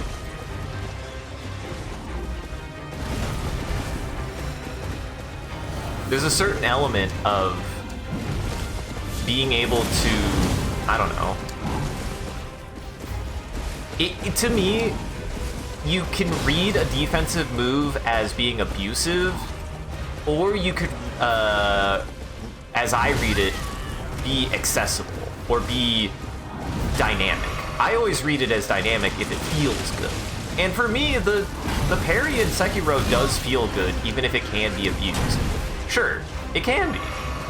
Sure, if you don't like that, then that's totally fair. But to me, it doesn't just feel as simple as abusable. It feels like something that matches the tempo of the gameplay. That's the big part for me is, the game is fast-paced. The game does require you to block multiple times in a row. Like, it's still designed for the game. It's still designed to fit the speed of the game. And I think that mastering it makes you feel cooler. If you feel like it becomes too whiffy, too abusable, too unengaging, then, I don't know, you probably do prefer more finite timings. I prefer that if a game is going to be more aggressive, that it gives you more aggressive defensive tools. That's why I like God Hand. It is why I like Sekiro. Sekiro is the closest that these games have gotten to God Hand for me, because an aggressive defense is what makes that game work for how fast it is. For me. I know I'm kind of, again, like, amongst my friends in the minority for that, but that is what makes it work.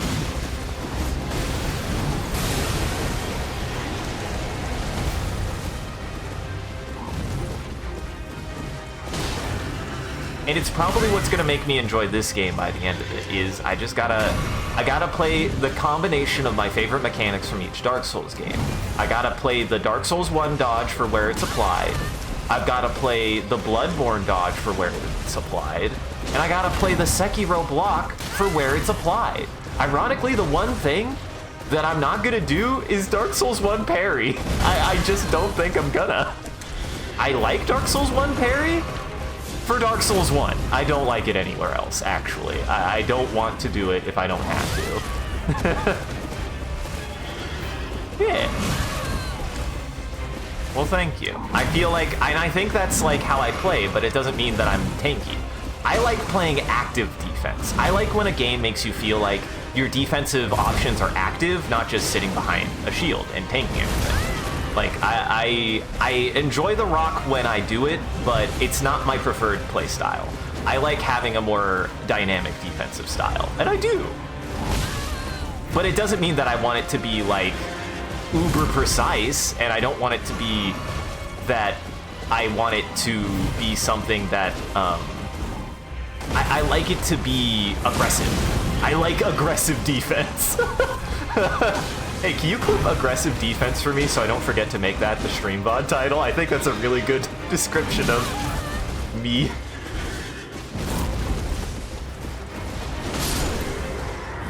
Okay, now that's too spooky to feel like it was accidental. Does rock no longer kill? Maybe there's a mechanic in the game that rock can't kill bosses, and I didn't know that. Is there a mechanic in the game that rock can't kill bosses? No way. I feel like rot... Because that's the second time that's happened, right? Right? Like, I had that happen on that other fight, and it tilted me super badly, where he was left with a tick of health and he didn't die, and the rot wore off. But he was like at half health when I applied the rot, so there's no way that the rot was... Maybe I learned something. I mean, I'm not trying to rely on the rot to kill things. That's I want to make that clear too. I'm not relying on the rot to kill things. I'm not trying to say, oh, I'm gonna have the rot do all the work. I just didn't know that, I guess. Like, if it can, I will let it, but apparently it can't. So if it can't, I'm not gonna rely on it to.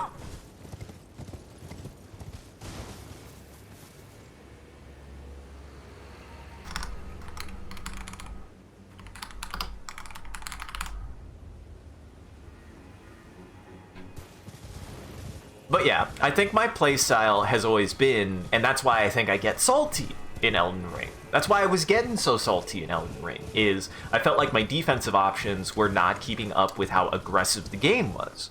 I felt that way. I felt like a lot of my defensive options weren't sufficient in dealing with how aggressive the game has been, how the game can be, and I think that fight and this kind of moment that I had made me realize I need to use more aggressive defensive options due to the playstyle that I adopt.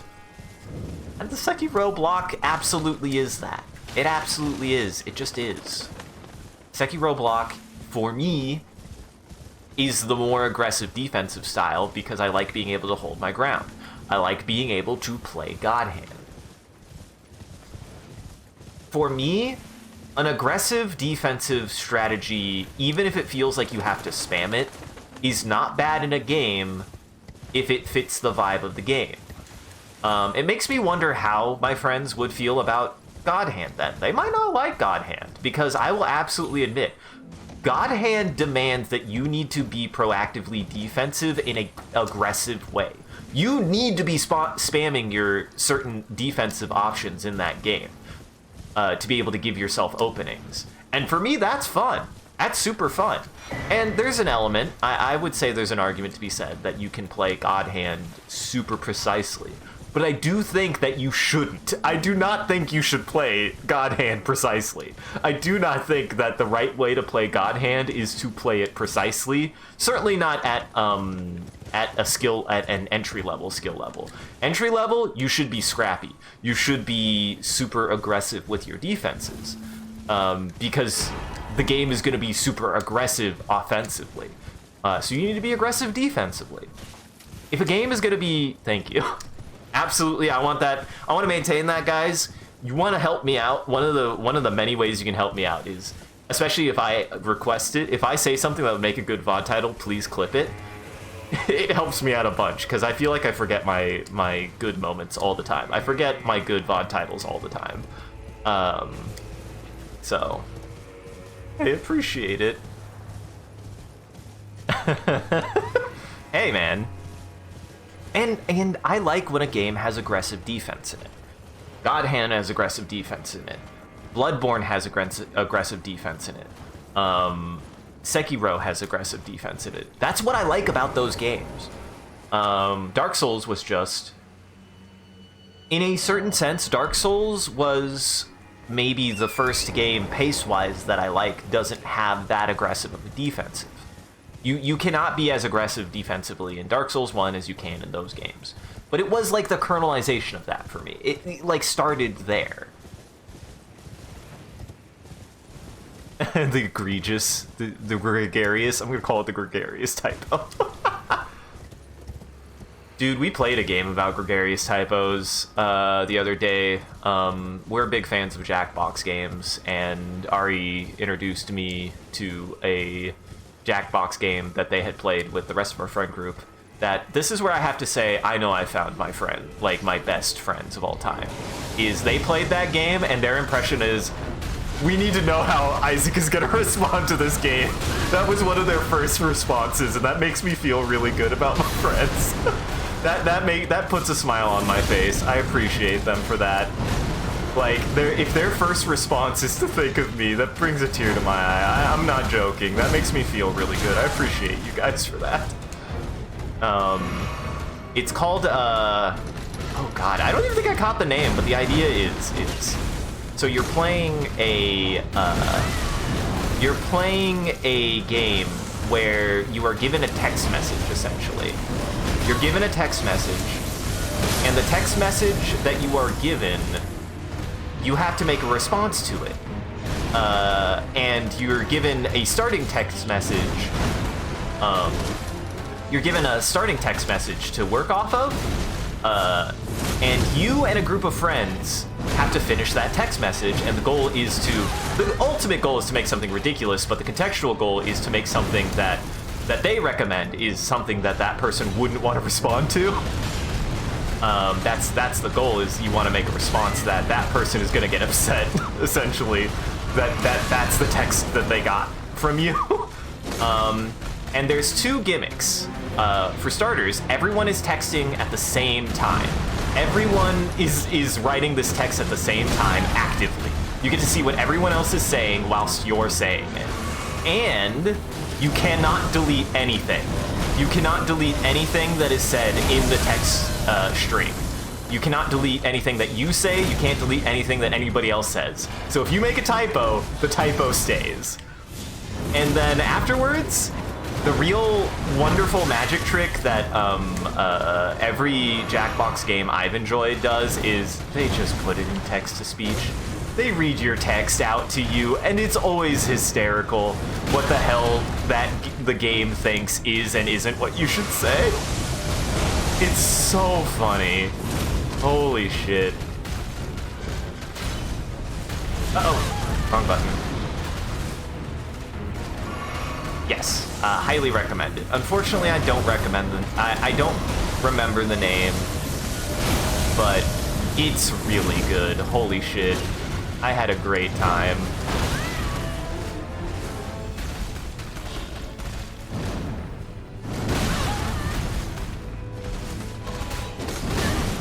Ow.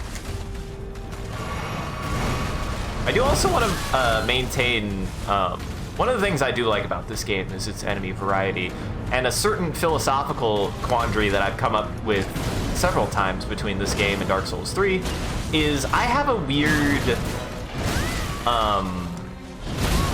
weird skill spot when it comes to certain enemy types in this game.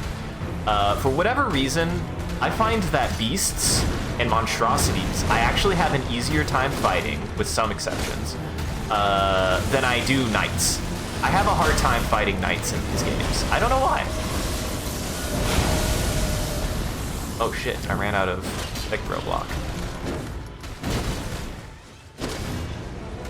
Like, I have an easier time fighting guys like this than I do knights. Knights I do not have a good time fighting. I have a really hard time fighting humanoid enemies in Souls games. I don't know why, especially after Dark Souls 3. They got really, really difficult for me. And I think part of it is monstrosities. I gel with monstrosities a lot better. I love monstrous designs. Not to say that I dislike knights. I like monstrous designs more, and I like creature design more. And I find that usually the attacks of monstrosities, I find much more accessible for me. Usually they have something about them that they usually have better tells, they usually have bigger attacks, they don't usually combo all that often. Like, I don't think that I've seen too many monstrosities that combo in a way that hurts me as much as knights do. Knights really hurt me. I don't know why, but they really hurt me.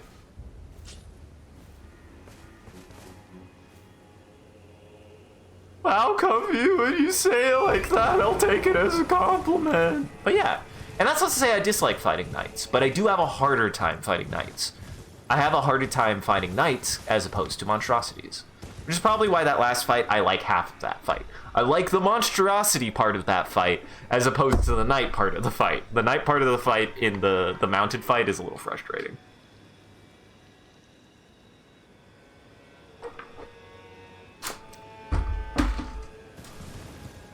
But yeah, that's why I want to bring that back. I think the best way for me moving forward with this game is to keep this philosophical. Whenever I get into one of those headspaces where I'm like, let me process that. Let me digest where I'm at headspace-wise. Whenever I run into a situation like that where I just keep on beating my head against a brick wall. Oh, real quick, how do I sound, by the way? Because I've kind of done some tweaks. I've done some slight tweaks to my setup. Do I sound fine? I've added a compressor again. I think I removed a compressor at one point, but I've added a compressor back on to my audio. Let me know if I sound weird, if it sounds good or not. I might experiment if you want me to try turning it off how I sound, but I've turned a compressor back on. I actually think I had turned off a compressor after a while. What's funny, Comfy, is if that is the case, then absolutely the Sekiro blocks are what I needed, because the Sekiro blocks are what those mounted fights are designed for. The Sekiro blocks got me through that fight. And I will say, actually, if I end up using more of the Sekiro blocks, this is a compliment I can give to Elden Ring, is that this game allowed me to design the Souls game defense that I enjoy the most. It has the Dark Souls 1 dodge. It has specifically the Dark Souls 1 light dodge for the mid dodge. I will give it that. The mid-roll in this dodge, if you try to dodge everything in this game, is the mid-roll from Dark Souls 1. But programmatically and mechanically, it is the light roll from Dark Souls 1, which I do prefer at this point. I don't use a mid-roll in Dark Souls 1 anymore for good reason. Uh-oh. Uh-oh. I forget that they could do this. Oh god, where is it? Oh god, where is it? There it is. Ow. And that's why I like the Dark Souls 1 dodge. The Dark Souls 1 dodge is how I deal with magic, because very little magic in this game actually is a combo. I don't think there's any combo magic in this game. I don't think they've ever added combo magic, and they never should. Hey guys, they never should add combo magic. I would hate this game if they added combo magic. I have the light roll dodge for magic, because I know how to deal with magic. I have a shield to be able to deal with certain kinds of attacks that are better for just having a shield. I have a Sekiro block for the longer combos, and I have a Bloodborne dodge for combos that feel like Bloodborne attacks. Ta-da! I've made the Souls defense that I like out of every game. Okay, I can compliment Elden Ring for that. And it is a compliment. It absolutely is a compliment. No buts.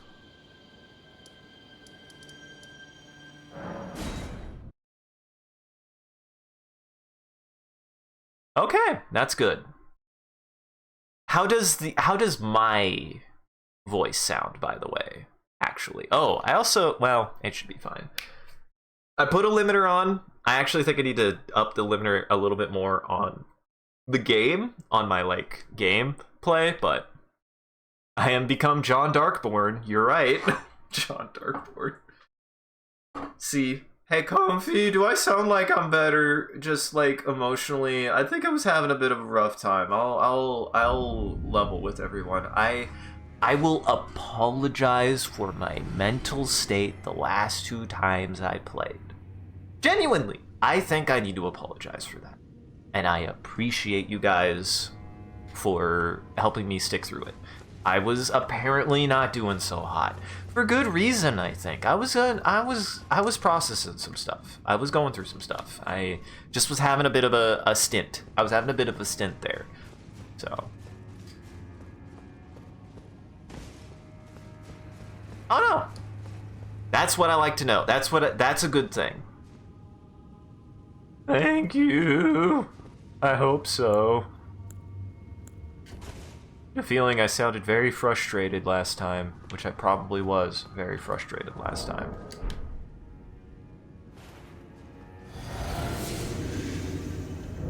So yeah, I just have to remember. I ran into that in Tunic. I ran into that sometimes. I don't know what it is. Sometimes when I start getting frustrated, I start forgetting what I have available for me to be able to fight and stuff. I love this guy too. This guy's fight is great. I'm worried about it because it was much easier with David, so I don't know how it's gonna go with just me. But okay, with this though, it's gonna go great. With Magic Missile, it's gonna go fine. This guy, you really have to be more ranged. He's really hard to hit if you don't have any range. And I have range to be able to deal with him. Honestly, I think what I might do... Oh, I don't really have it as a tool here.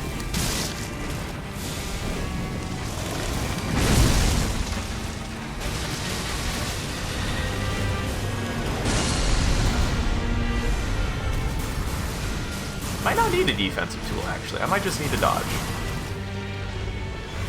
Might just need to dodge and magic. I just might need to dodge and magic.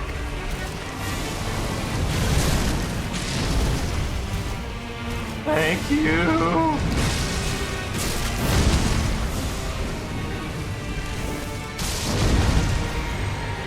I was going through some stuff. That's all you need to know. And hey, everybody does. I think everybody does.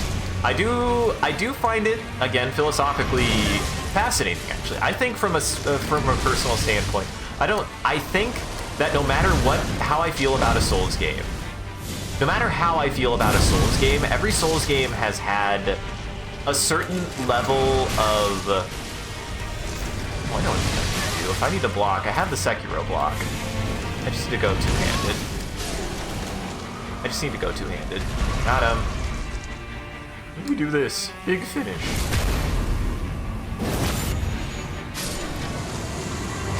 Yeah. Good start. Not great, but good start.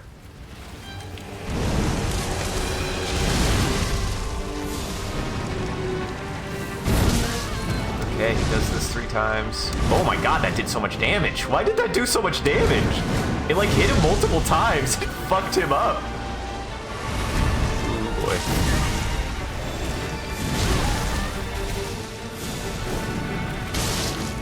Gotta remember what I have available.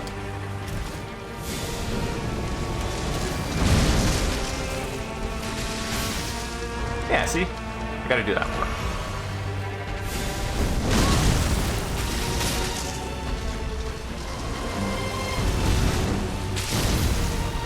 Haha! Ow. Haha, I got it. Ow.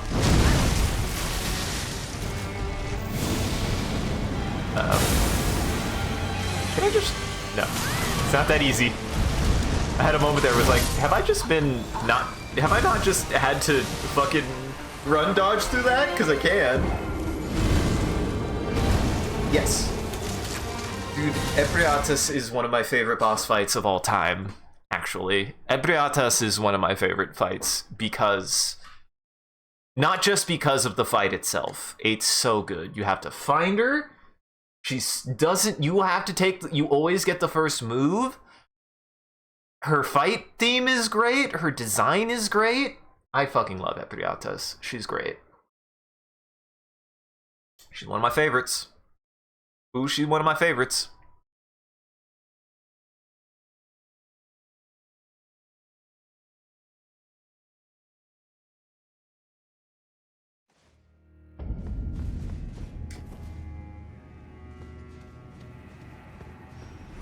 Good luck. It is really hard. I will say this one is a little bit of a puzzle boss. If you don't have ranged, good luck. It is very difficult if you don't have range. At least for me, I had a hard time hitting her. Like, if you don't have reliable range like that, like just even something that you can just throw at them, you will have a hard time. What am I doing? This has ranged. Duh. I will try this first. I forgot to drink. That will give me defense too. Ow.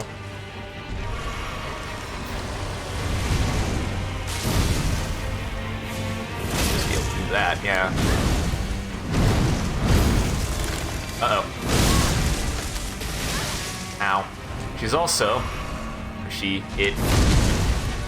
Unsurprisingly, Skedu Avatar, very weak to fire. This is like the one of the few times where being a Fire Knight actually is a good thing.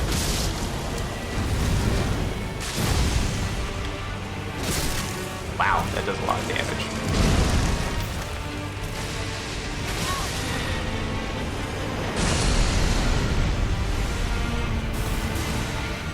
Oops, oops, oops. Oh, we have no idea what the plant's pronouns are. That is fair. I'm sorry.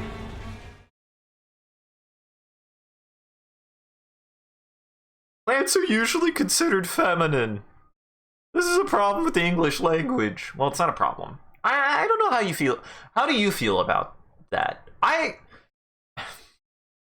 In English, we subcontextually do apply gender, but the interesting thing I've always found about a lot of other languages is that they explicitly usually have an implied they explicitly have subcontextual genders for things, for nouns. But in English, we don't explicitly have that. We just usually subcontextually imply that there's a gender to anything. Not because there is, like, obviously.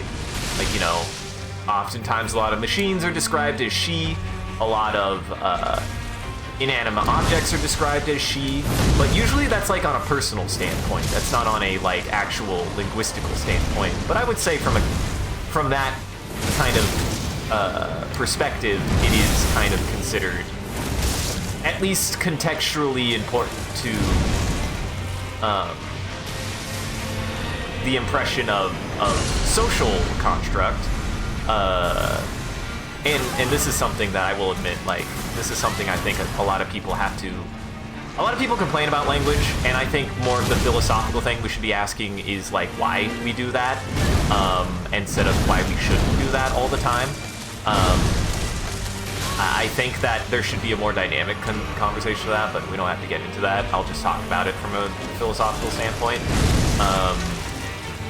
Because we do gender a lot of things. And I think it's more important to remember that oftentimes we do it for no reason at all. I think it's important to remember that we don't do it for any reason at all. I don't think there is a reason. All tables are women, all cups are male. You know, the irony of that is, I would think that at least all cups would be female, but that's just me. Again, that's I think an interesting discussion to have is like, how do I view, oh, I never drank. How do I view a cup? I view a cup as feminine. I do. I think a cup would be more feminine than masculine, from my perspective. As an English-speaking American, cups are feminine, not masculine. I think it is a very human linguistic thing to view something in a gendered way, regardless of if it's right, wrong, or no reason at all. It is a very fascinating human thing is to gender something. And I think it's more important to remember that, linguistically speaking, it is more important to the individual what that gender signifies rather than what it signifies from a socio-linguistic standpoint. I think that's important to remember for me. All mugs are female, though. And all forks are male. Interesting. I believe die Brücke, all bridges are female, or feminine for German, but then are masculine for Spanish, I believe. That's the one that I learned, is bridges are masculine in Spanish, but feminine in German. Which I think is fascinating. I think it's also I think moving forward, if I was to genuinely learn another language, there's probably, again, like a social context to be able to quote-unquote speak the language right, but I think it's more linguistically philosophical to approach it from the perspective of, what do you think, actually? What is the article that feels appropriate to you? I think that would be more correct before learning the fucking social correctness of the article. Because, like, the social correctness might be awkward or weird, but I think it would be more important to think about it as, like, what is that impression to you than what is that impression to the larger picture of what the language is used to be able to actually learn a language. Because I think it's more important to internalize that you need to use an article, not the right article necessarily.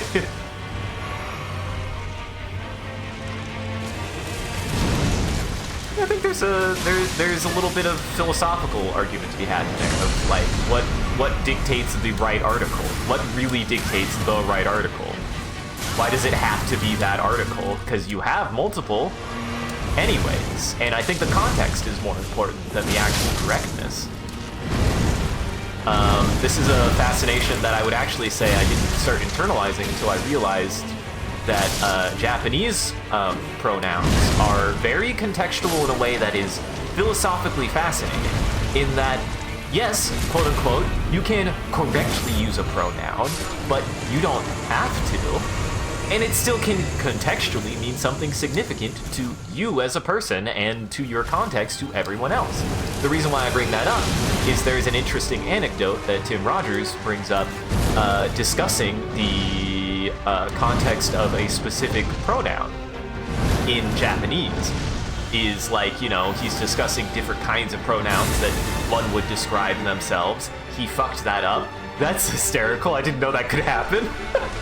But one of the things he brings up is, so there's like multiple ways, like pronouns can be contextually important to your impression of self, right?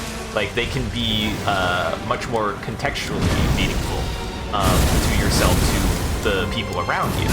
And the one he's using in specific is boku, which more traditionally is utilized for young children, specifically young boys.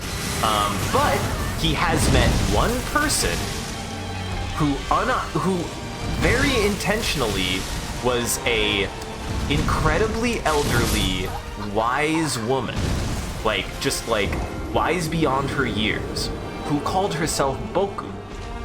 And that's fascinating from a philosophical standpoint, in my opinion. I think that's what I think is interesting about language is there's a right way to use language. There is absolutely a right way to use language, and there is a fascination I have of when someone intentionally uses language wrong. So, yes. Oh, is it? My bad. Then my bad. Puente. It is female. Never mind. So it is deep, but I was right. That is die Brücke. My bad. That's what it is in German, is die Brücke. That's bridge. I don't know why that keeps happening. It's scaring me. Why do I keep on getting 59 souls? I don't know why I keep on getting 59 souls. It's freaking me out. That's freaking me out. I don't know why that keeps happening. That's why I've really been enjoying, as somebody who's had a long, this has been something, we get a little real talk, but I promise I'll try to make it funny or entertaining, or at least philosophical. I've had a long-running, you know, pretty open struggle with language on the whole. I think I do on some level struggle with language from a personal standpoint. I was diagnosed dyslexic at a very young age, so I do think I do have a genuine leg to stand on to say that language is something that I struggle with. However, I do think a part of it is I struggled with it at first, and then also that struggling made it very awkward, and then people didn't help me with it, and over time I have since learned to, you know, really get better about my actual language understanding, and me struggling with language hasn't meant that I don't have a disinterest in language. Like, if anything, there's something to be said that struggling with something will oftentimes lead to you being more curious about it, in my opinion. I feel like I'm more encouraged to be engaged with something that I struggle with than something that I don't at all struggle with, but that's just me. Why are they girls? That is a good question. I don't know.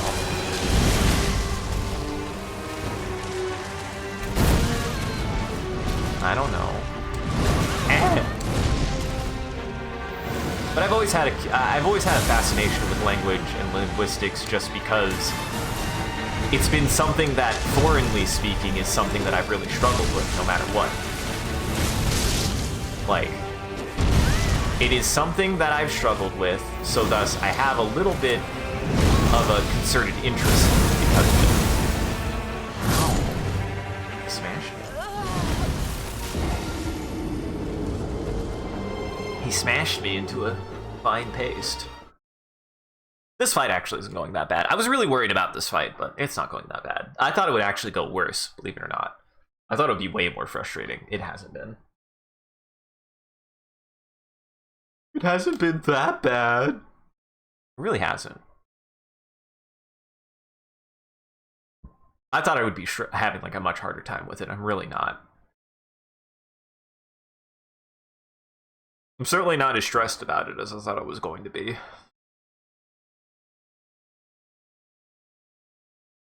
Yeah.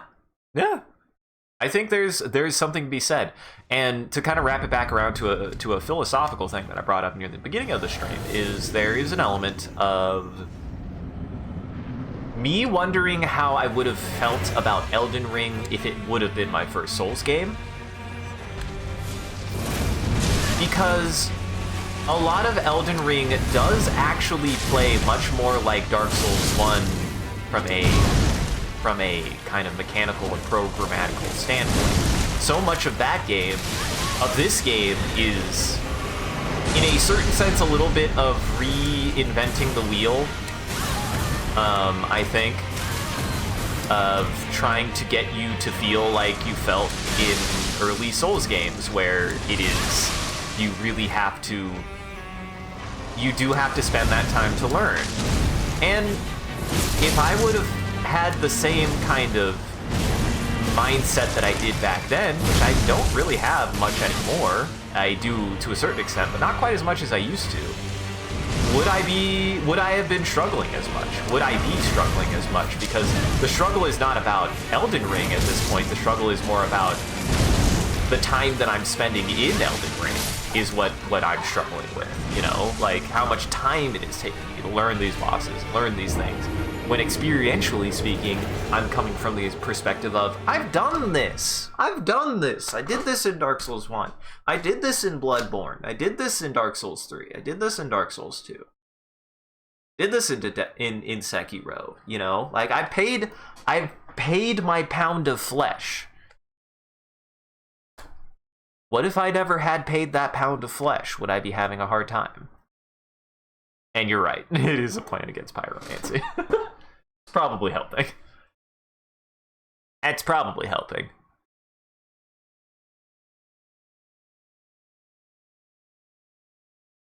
Like, there is a certain truth to that, I think, that I recognize, that I'm actually like, okay, that's fair. That's honestly fair. Why does he keep giving me 59 souls? I don't like it. It's spooky, man. It makes me feel like something is happening that isn't necessarily good for me.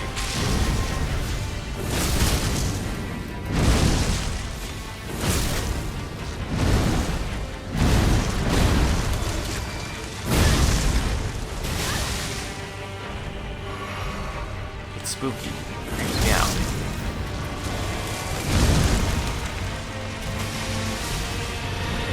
Interesting. He almost seemingly always does that. Oops.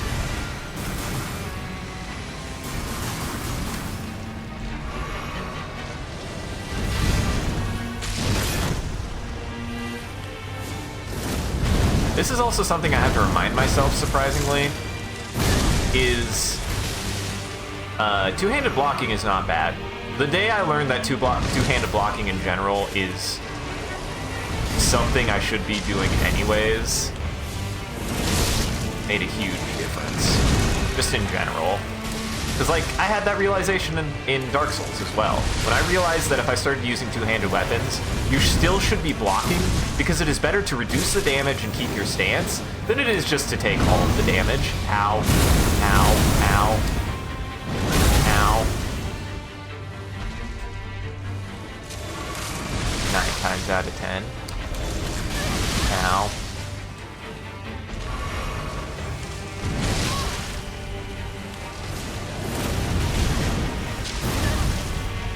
Ow.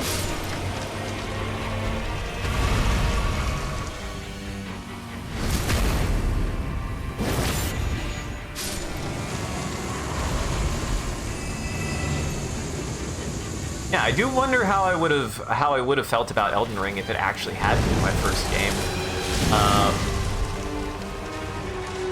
And there's an argument, like, I made that statement of, like, I bet as long as I would have had somebody tell me that it was good, and I'm like, well, there's also a chance that I would have played Elden Ring and possibly speaking, I could have had people tell me, like, no, it's not worth your time playing older games, they're older. That could have been, I'm still influenced by the people around me. I like to believe that, on one hand, my, like, interest in games history will always prevail. I've always had that. I've always had an interest in older games. I've always had an interest in wanting to see where a game came from, but even I've had moments. Like I mentioned that earlier, of I looked at something and went, we played PS4, and people say that Phantasy Star 4 is the best one. Do we have a reason to play the older ones? And you know what? I had to re-examine that. I had to have a moment to be like, I just contradicted myself. It can't happen. It can happen to you. It can happen to you. Ah, shit. Just had that last one. Good news is this guy's ranged one is really bad, so which means the last one, I believe, is harder. I mean nothing. This is definitely the last one, guys. I forget that he also has a combo attack now.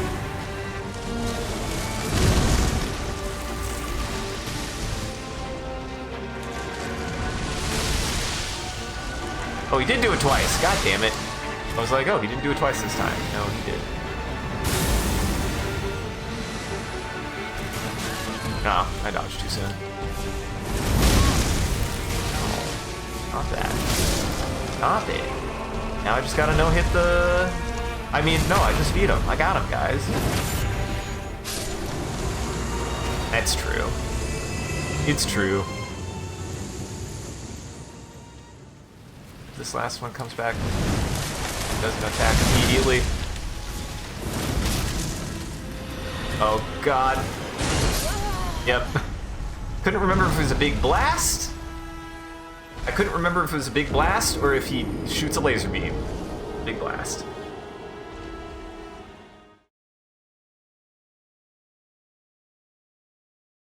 So I don't know. I've always had kind of a fascination with the eras of game design, no matter what. There is an era of game design that exists before me that I've always gone back and poked at. I would like to believe that if I had never played any Souls game and Elden Ring was the first game, that I'd want to see where it came from. I feel like there's at least a part of me that if everything else was the same in my life, except that I hadn't played any Souls game, I would go back. I would go back.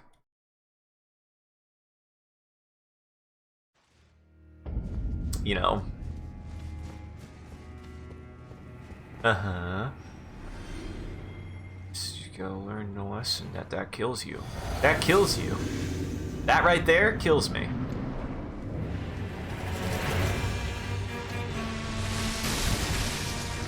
Okay, he does always do that twice, and it's always delayed like that. And then the first sequence, he only does that twice.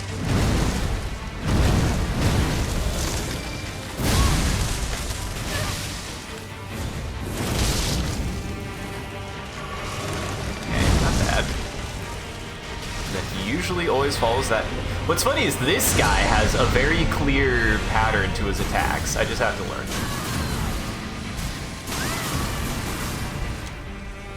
I just have to learn him and learn the timings.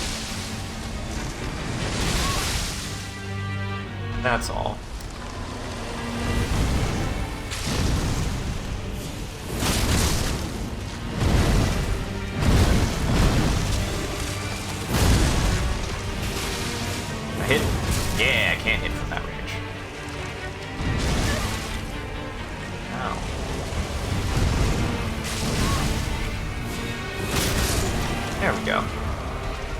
take a sip. That'll prep me up for the next one. That'll prep me up for the next one. Yeah, I do like Sunflower Fight. Sunflower Fight is fun. This is a really good fight. I am well equipped for it, so that helps. Like, I'm actually specifically equipped to do this fight because of my pyromancies. Oh, I was not expecting that. I only did it once. Okay, now that was mean.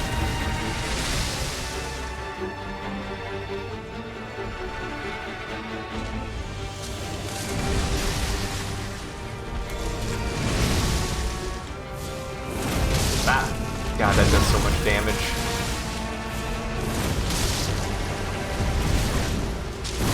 Okay, he might do... yes. I've learned correctly. He does do.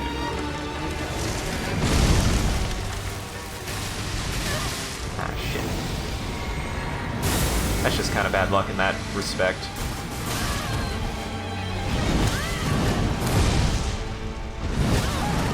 Now. Okay, now that one, for some reason I didn't dodge. Oh well.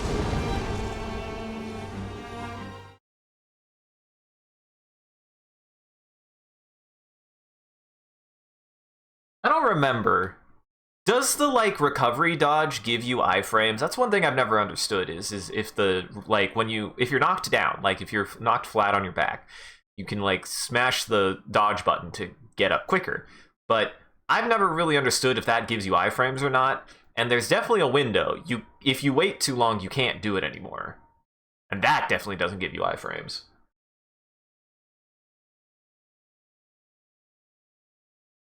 I don't actually know.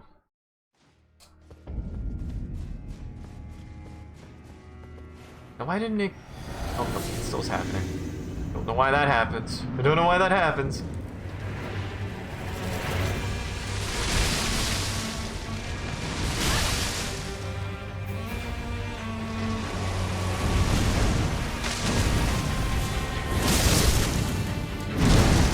Yeah. Ow.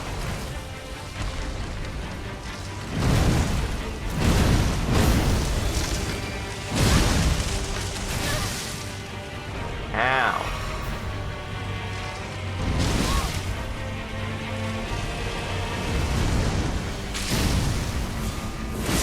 Yeah, given how fast some of the moves are in this game, I think I do prefer the Sekiro block as well, because that feels so much more immediate and faster, and thus I can actually, like, defensively react to certain things, given how quickly some of the attacks actually come at you.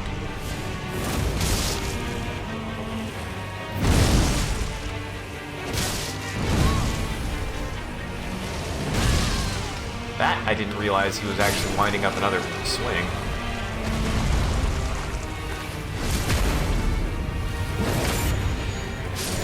Uh-huh. It's just a bird. It's just a bird falling because this game likes to do that sometimes. I've seen it. It's very silly every time it happens. Why did I do that?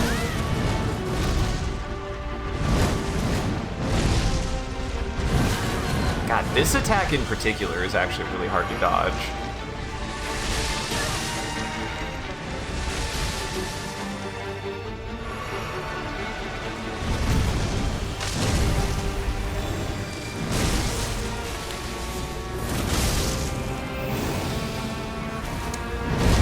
Nice. God damn it. I was waiting for that to finish and didn't.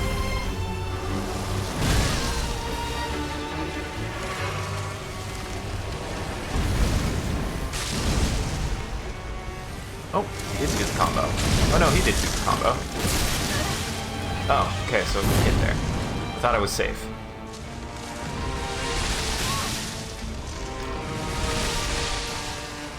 I thought I was safe. I was not safe. I dodged too soon. Come on. God, it's just so tight. It really gives you no margin for error. And I just have mixed feelings about that.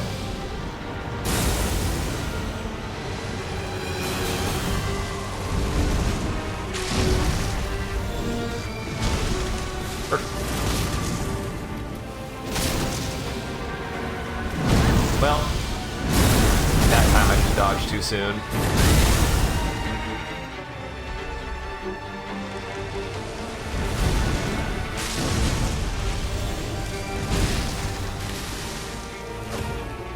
Oops. I have no blue. Helps if I have blue.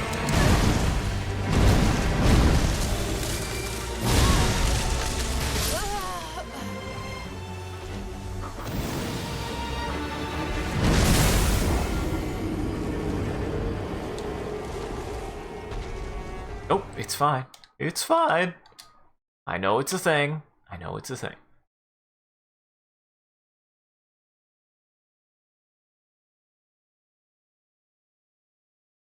It is bizarre to me how they did manage to really make it that much harder to dodge. And I only bring that up because, again, I find 9 times out of 10, and I mentioned this earlier, to be like, okay, so the reason why I keep on being like, well, dodge won't work, as a kind of side excuse is again, I think from my own experience playing the games, and my own experience from like seeing how other players can interface with the game is there's a difference between there's an implication that if you got hit, you weren't trying to play defensively. And the thing that I run into a lot in this game is how often I am actively trying to play defensively and the game just will oftentimes be so fast. It'll be so fast that I just can't even get the dodge. You know? Like, I am getting a dodge in, but the input is so slow that I couldn't get it. Because I think the implication is you wouldn't get hit if you were dodging. But that's where I'm like, but I am. The game just straight up didn't let me. You know, like, because I timed it just a hair too late. And that does frustrate me a little, because again, there's this implication that obviously you're just not dodging, or you're not playing defensively enough.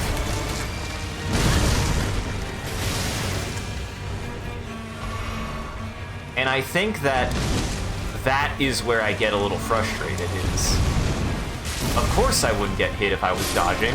I'm trying to. And that does perturb me, how often I'm like, I would have dodged it if the dodge would have gone off. And it sometimes really does feel that way, because, yeah, no, I don't play these games to get hit on purpose. I don't think anybody does.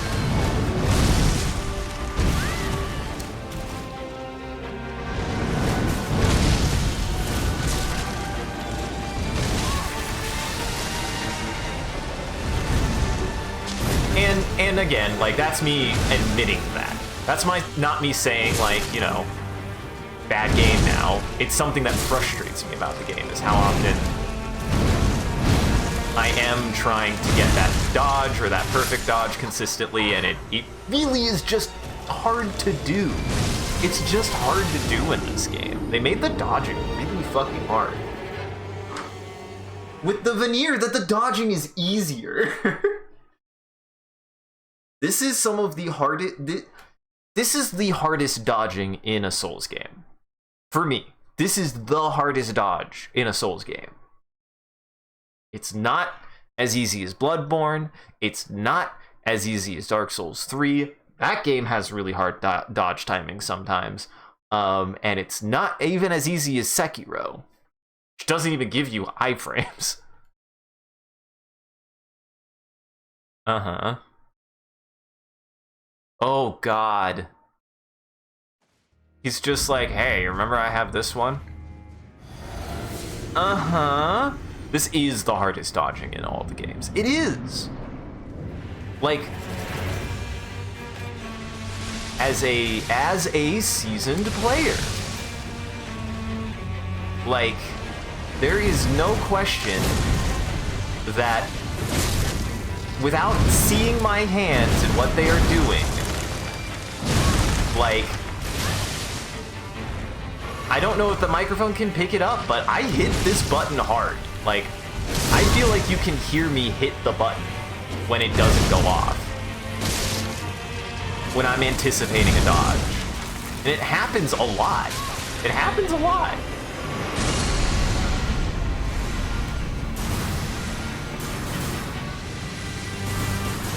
Like, mid-roll is not easy mode. It makes me wonder how the game would go if I was just focused on doing a light roll. Because part of the trap of this game, I feel like, with its dodge, is it feels, because the dodge overall is faster, it's like, oh yeah, the mid-roll's been designed for this game. Yesn't. It has, but it's been designed in the way that it would have worked in Dark Souls 1 at that speed. Okay. No! But really, you just have to take my word on it. No, really, like, I don't lie about stuff like that. Like, anytime I get hit, I will say, oh shoot. Like, there, I was like, oh, I dodged too soon. But that time, yeah, dodge didn't go off. Like, you really don't get a good window. And the dodge is already so whiffy in some ways that you really don't get a good chance. Pre-dodging in this game is super important. I won't deny that. You like have to pre-dodge a lot more than any other game. Especially at the speed that it goes. I fucked up. Like that. See, like, I knew he was gonna do a fourth attack. I fucked up. There are times where I know where I fucked it up. But then there are times where it's like, man, the only thing I fucked up was the fact that the dodge was that tight.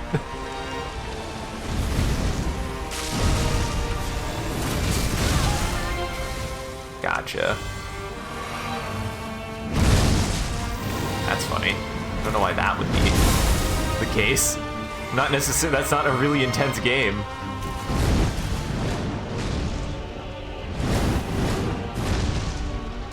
Uh-oh. Yep, dodged too soon. That's the difference of a roll catch in this game, though, right? Like, that's how tight the dodge timing is if you're using a mid-roll. Which, goes both ways. What I get for using a mid-roll. You don't like it? Don't use a mid-roll. True. Fair. I have quick step. I could try this quick step and see how it goes. Also not using my Sekiro block enough. I need to, anytime I dodge, I need to reflexively pull up a block no matter what. Even if it's not the Sekiro block. I need to do that. Yeah, that's true. That's true. It's just a quiet, it's a cozy game. It is a cozy game. It has its moments of stress, but it is a cozy game. It's the kind of cozy game I like, too.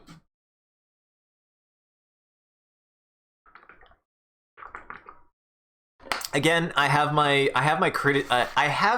critical analysis of Dave the Diver, given very small, insignificant things that just feel weird. They just feel weird. They do. I have a feeling of, like, one of the ones that pops out to me is like just how they handle consequences in that game. It feels a little all over the place, but that's like it.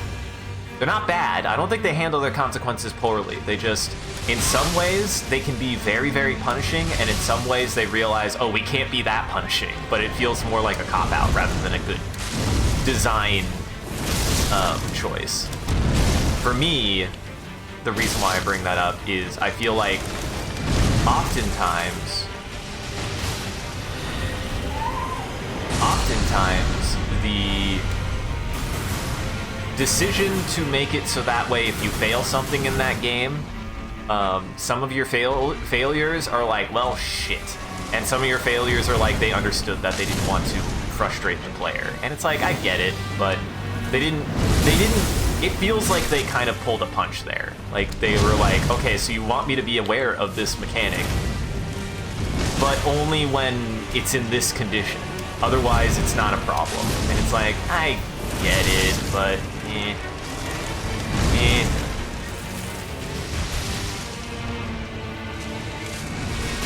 I get why they couldn't have it that way.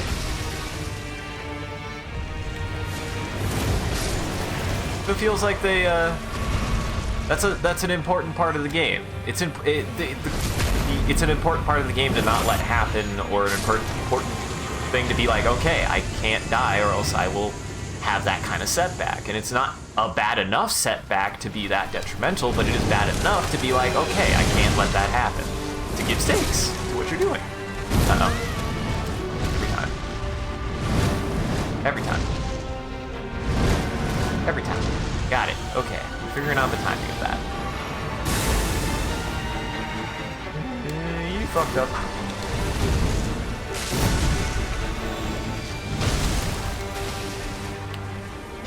Nice.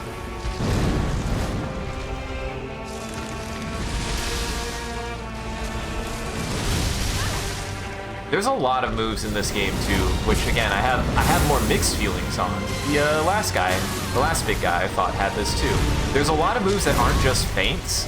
There's a lot of moves that they have a kind of like hitbox that happens after the attack. That's not the same as a feint, and I have also feelings about that.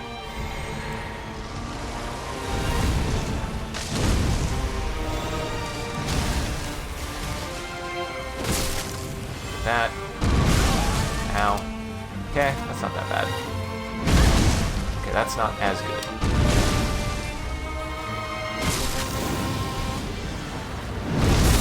Nice. Hurt. Like that.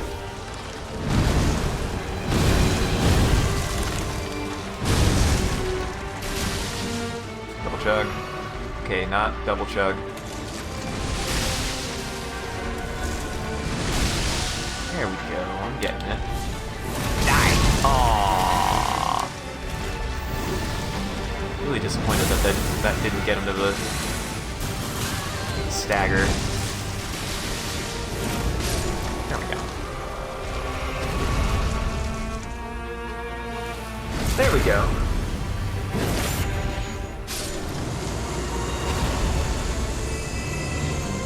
One more.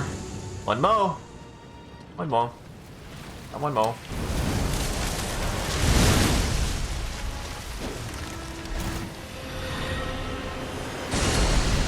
Got it.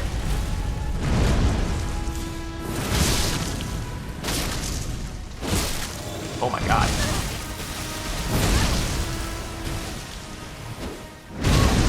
Ow. Oh no. Oh no. Too soon. Oh, he did it 3 times. All worked out. That's enough, baby. That's enough, baby. Just had to survive that. That's silly. And I got Mikla's rune. I don't even know what that does. Attain not but the power to resist charms. Can you use it?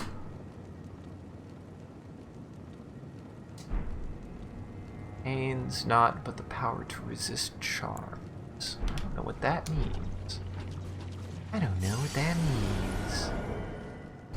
Well, GG. That's a good fight. I do like the Sunflower. I think this... What's funny is... I think a lot of people don't like the Sunflower. I think he's fun. I think he's, again, monstrosity. I like monstrosities.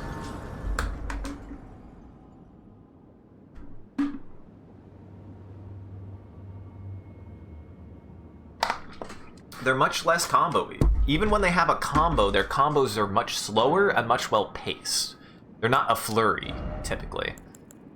It's probably why I dislike Parl. Parl was one of the first, if I remember correctly, was a Bloodborne fight where where they do have a flurry combo. Then I'm like, ah man, fuck this.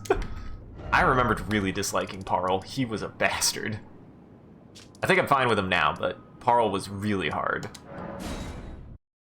Well, that's 3. That's technically 4. 5? That's technically 5 bosses I've beaten today. That's pretty good progress, actually. 2, 3 of them were just The DLC versions? Yeah. So I do know I'm gonna be super overtuned by the end of the game, and I'm just gonna roll over it, but oh well. I kinda wanna see what I have available. I have 2 remembrances. I don't think I want either of them, but I'll look at them. I'll look at them.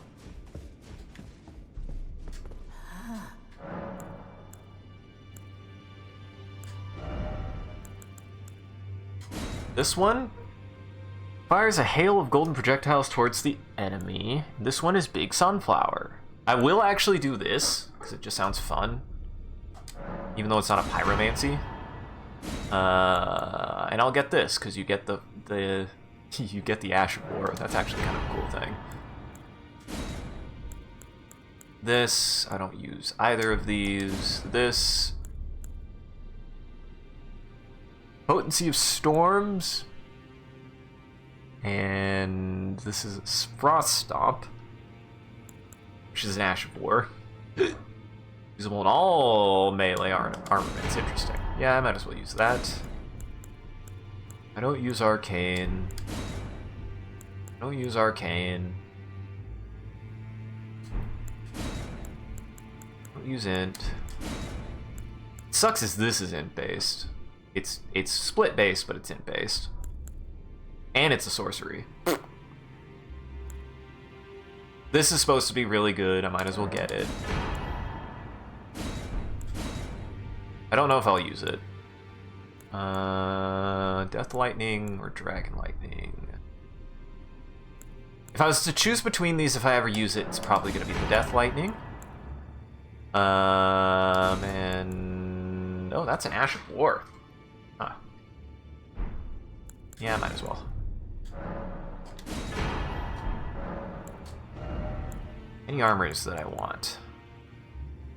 How the New Year started. Because yeah, you was become a girl. Went to the beach with your friends on New Year's, as one does. Lucky. Boy, it's cold here. It's actually about to, if it hasn't started, it's supposed to, like, we're supposed to have a winter storm here soon, like a big one. Hopefully it doesn't break anything, guys. I think we'll be fine. Went to the beach with your friends, had a couple drinks, saw fireworks, to a local band, the Megas. Looked at it. You looked at the purposely life-size T-Rex, good, and other dinosaur models. Oh, that's awesome. Now I want to go to wherever you are. Then you went home and almost got... No.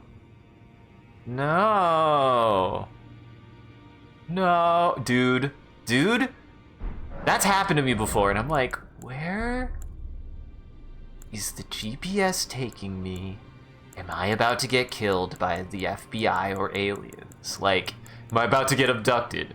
That's definitely happened to me. It's scary when that happens. I do not understand why it happens, and when it happens, you're like, oh no, I really don't know where I am. Yeah, that happened to me once before. It's quite harrowing when it happens.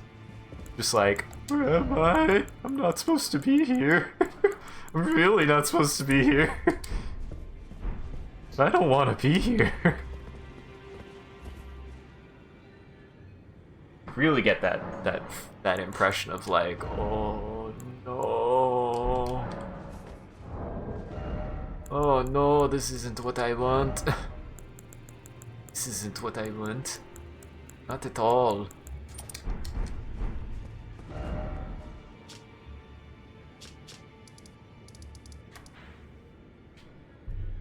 Alright, I could go do Mesmer, I could go do this. I don't really want to do Mesmer net yet.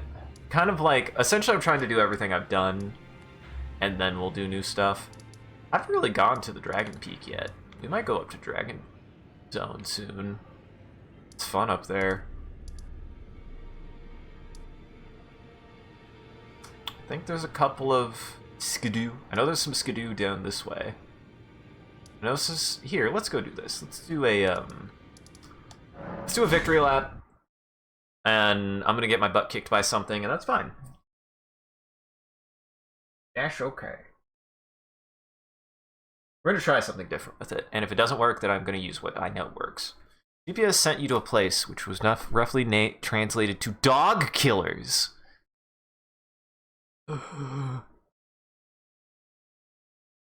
Oh. Yeah, that's scary. I'm glad you're alive. Yeah, that happens. There's actually a really good, I don't know much about it. It's probably my favorite one. It was the first one. I think it's Channel 38 is the found footage channel. Is it Channel 38? What's that channel? I'm gonna Google this.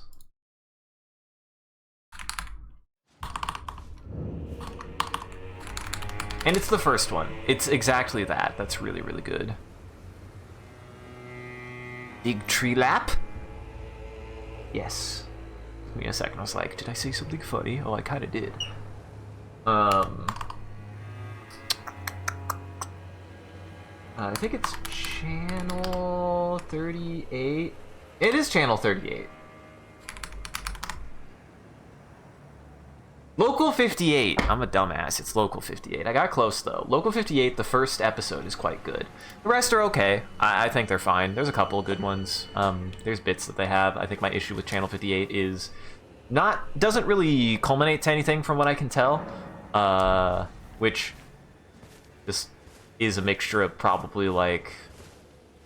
It's not... I don't think that the excuse should ever be, you just don't get it. I do get it. I think there's actually parts of it that I really do get, that I like. But I do think it's a little bit too loose, and it doesn't have a conclusion. That's the thing, is a lot of those don't have a conclusion. And the difficult thing is good conclusions. I will admit, a conclusion is really hard to do. I'm not saying it's easy. I really like to focus on my conclusions, and I like them to be conclusive and be like something that exists. And my favorite pieces of media have conclusions. So, like, it really helps to have a conclusion, to be able to, like, be like, and this is my ending note. And Channel 58 doesn't have one. And I don't know if it doesn't have one because it needs one, or if it doesn't have one because there was plans to have one. But as of right now, it does not have a conclusion. So I'm like, well, I get it, but yeah, Local 58 is good, though. I think Local 58 is still good. I like Genesis better. I do like Genesis a lot. Once again, I'm going to say that Genesis doesn't have a conclusion, though, because it doesn't, and it needs one. To me, it's still ongoing. I don't think they've finished Genesis yet. But I really do like Genesis.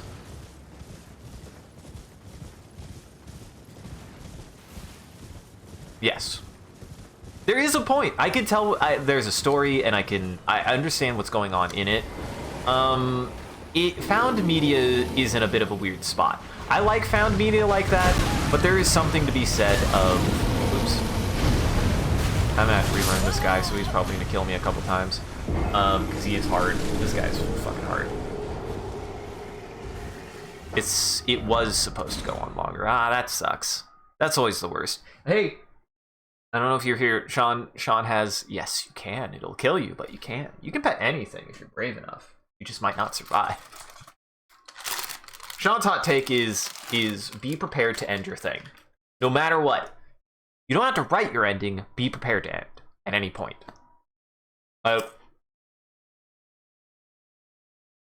My thought process usually is I usually know what my beginning, and I usually have an idea of what my end is. So if I have to call something off, well, I haven't successfully done this, let's be honest. I haven't had the opportunity to. I've run into that personally.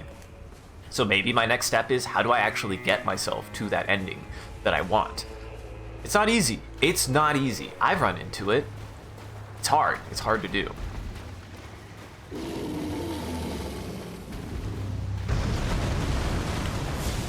Idiot.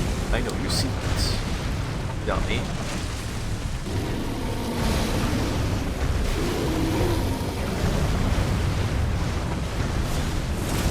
Oh, I forgot to drink again.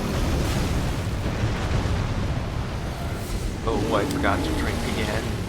Oh, I've removed all my talismans. And put on my boss talismans.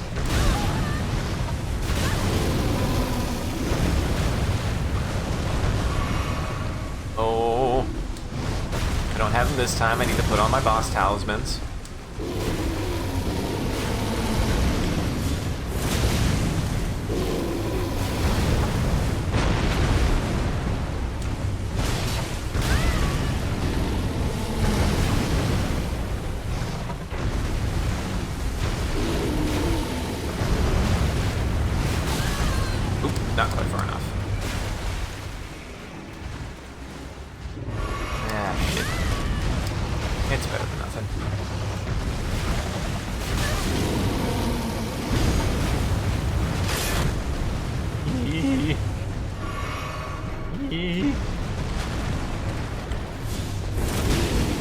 Ooh, that's faster than I expected.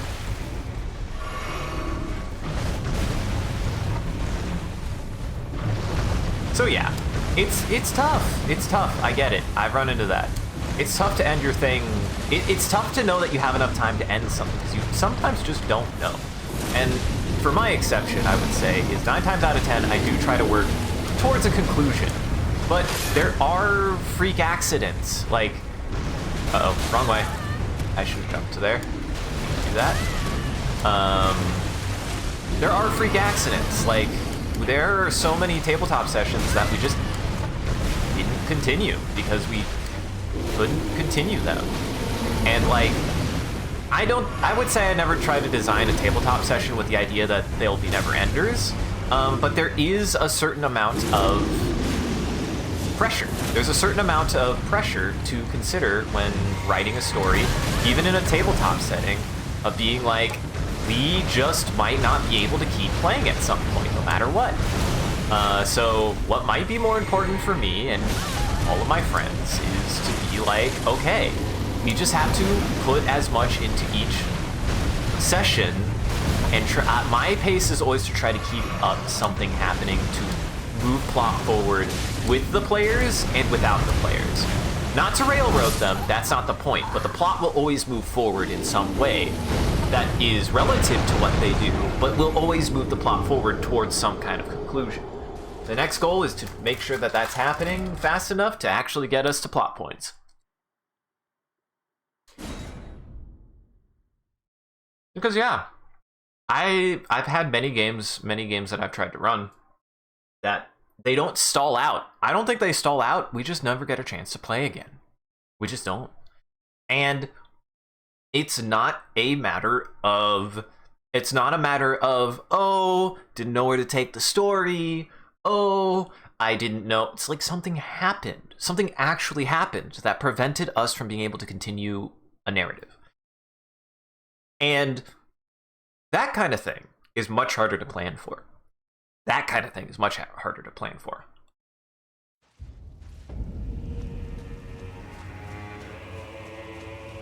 And that I'll give concession to. That I will actually give concession to. Like, freak accidents happen. You know? Like, maybe it isn't as simple as, oh, we expected this to go on more. Thinking about it, yeah, I've had situations where I expected something to go on more, and it didn't. And those things do happen much faster than you expect. So, that is totally fair. I forgot to change my talismans. I'll try to remember to change my talismans. You know? Absolutely fair.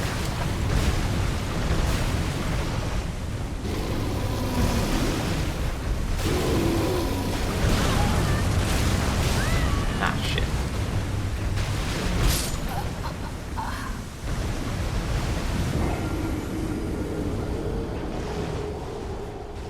But yeah.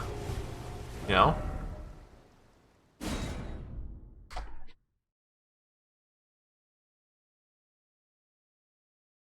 It is something that at this point, I'm at least aware of it. You know? Like, making that connection to be like, okay, if a project can suddenly be cut off at any time, which is more important? This is like a decision call. This is a creative decision call that maybe Channel 58 had to make. Do we have the resources, the time? Maybe they were expecting to end it. Sometimes you do not expect to have to end something, actually, in that kind of context, you know? Like, if you genuinely think you're going to get more time, or, oh, we'll definitely have at least one more. Maybe the intent is to be like, maybe treat every time like it might be the last bit that you have. Because sometimes you don't get a warning. You don't get a warning. You know? Maybe that is something to consider. Is you will not get a warning when something stops. When you can't work on something anymore. It'll happen. It's happened to me. It'll happen to you. It has happened to me, and it will happen to you. Like, really, I now have a little bit more sympathy to that, because how many times do anyone actually get to finish anything? And I think what that mindset is like, it is only so much of an excuse. But wisdom says that at this point, I agree with Sean. Do be prepared for it then.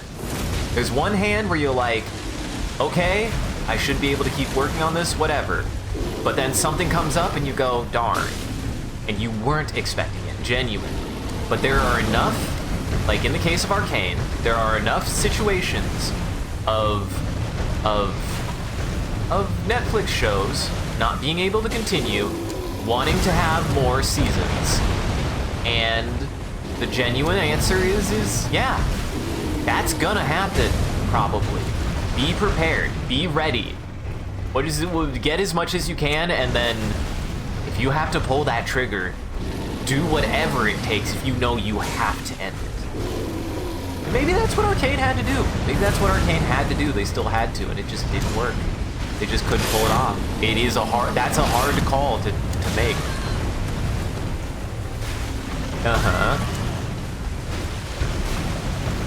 Have some teeth. That's just funny. That's pretty good. Oh, okay. I just responded wrong. He hadn't done that attack in a while, so I acted reflexively instead of thinking about the kind of dodge I needed to make.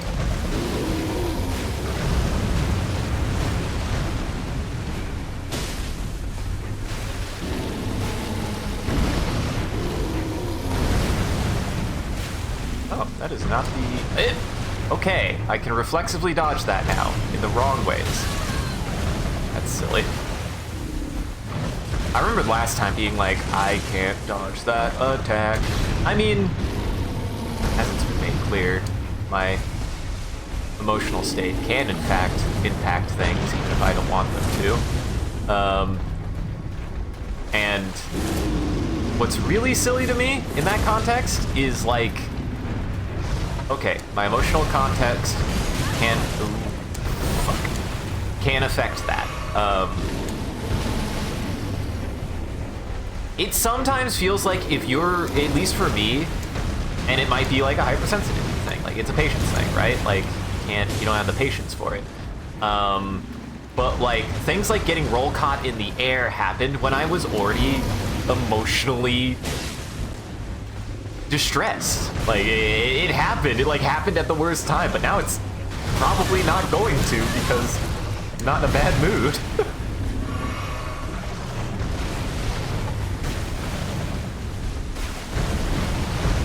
Oh, that is not the attack I thought he was going to do. That is also not the attack I thought he was going to do.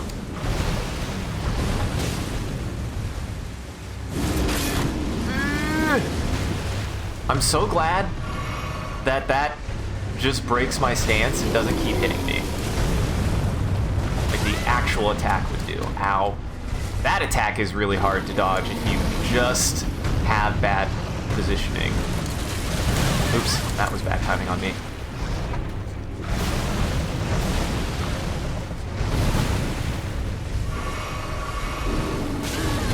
Ow. Okay, we're good.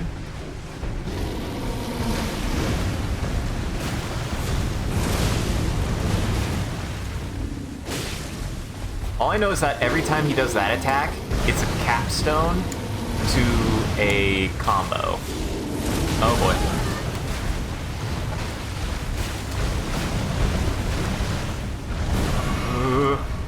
Good. Oops.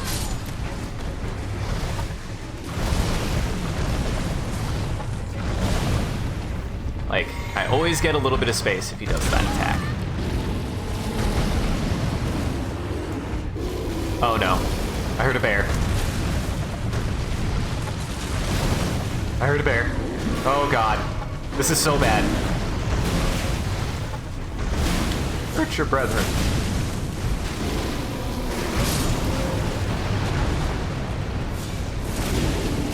Eh.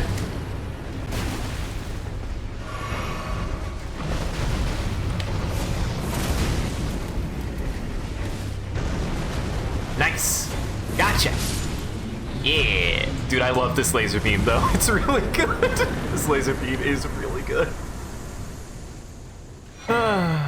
Yay! I've got Bear Hat now.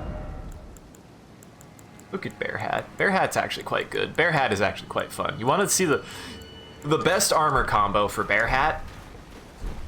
Like, you have this. This is okay, right? This is the best armor combo I've seen for Bear Hat. And I've only seen it with this armor, and the reason why I've seen it is because this is what David is using. Look at how good this looks.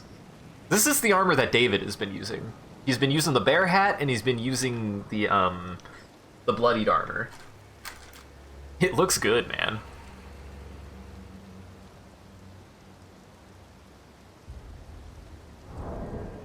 I mean, I understand how this game works. And sometimes, if I'm just not in the right headspace, and it pranks you like that, it's hard for me not to be like, what the fuck? You know, like, it feels like bullshit. It does. Like, I know how the jump works in this game. I understand how it works. I understand how you're supposed to utilize it. And and that attack is supposed to be an attack that you're supposed to be able to reliably dodge with a jump. I would maintain that. I think you're supposed to dodge it with a jump. That's what they expect of you. Or at least one way that you can deal with it that is one of the most reliable ways to deal with it. So when I jumped and got hit by it mid-air, I was like, what the hell? Now, granted, kind of thinking about it, I probably was like a millisecond too late. Like, I had just missed the timing. So it, like, the dodge input, like, got done, but technically I was still on the ground, so I had the momentum of the jump, but my hitbox hadn't quite changed yet before I could get hit. But it still felt bad. That's why I just dislike catching. It feels bad to do your dodge and get hit anyways, just because you dodged it a millisecond too late. Like, the fact that that can happen is just so weird to me. That's how tight the window is. I've made up my mind. The horn sense will be eliminated. If he were to point his blade at Sir Mesmer or Queen Marika, perhaps it would not matter. But vengeance changes a man. And one day, his blade may turn towards Mikula the Kind. Kindly Mikula is, after all, the true golden child. You know, I get her. You're right. I wouldn't want him to kill my husband either. His lineage will always remain. You've convinced me. Let's go kill him. I wouldn't want him to hurt my husband either. Guys, the charm definitely is gone. Guys, the charm definitely doesn't affect me anymore, I swear.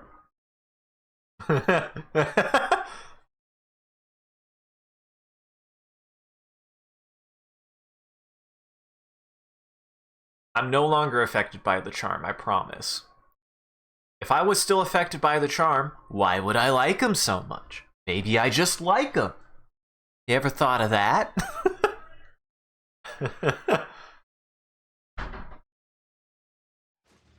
He is my husband.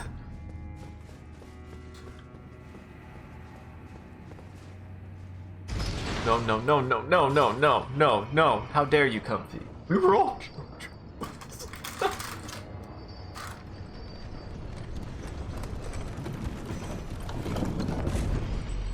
How dare you? How dare you give me this knowledge? I don't like that.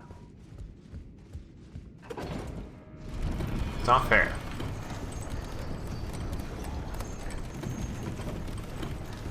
Maybe I should ask for his driver's license when I meet him. I don't actually know his age. Hey, Mikula, what's your driver's license say? No, no, you'll never hear me say that. No, totally agree. I've never... No. It is not okay suddenly just because it's okay in another country. I still don't think it's okay. Sorry, bud, I have poison. I don't give a fuck today. But, like, in a good way. I don't give a fuck, but, like, in a healthy and positive way.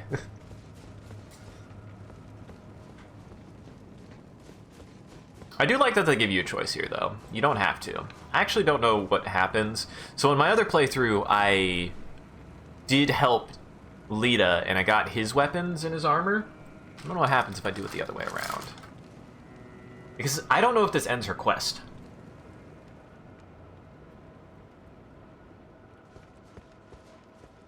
I don't know if this is just a choice, or if it actually ends her quest. Because I'm led to believe that certain parts of the quest, later on, you can fight her and it still doesn't end the quest.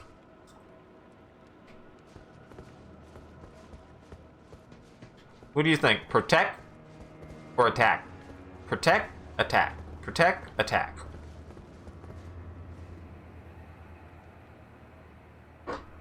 Oh yeah, no, that shit makes me super uncomfortable. That makes me uncomfortable. Hell, I'm even sometimes just like 18. I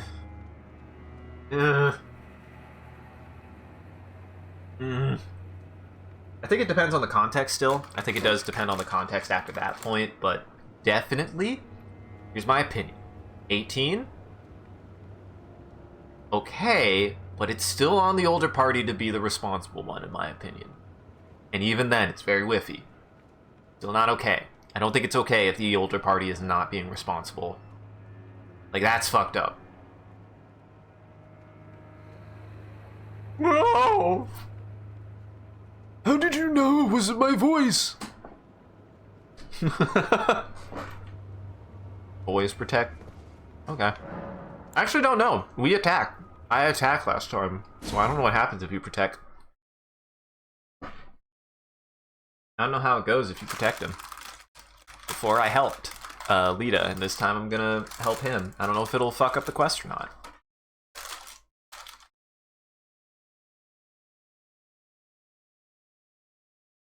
Ooh, I know where I should go next, actually. I know where I should go next. I should go south. Super south. Before your thirst for revenge. Now don't die before I summon. Come on now. Here, let's start off with this. I missed. Not quite. Not quite as much as I wanted to, though. Okay, I missed again.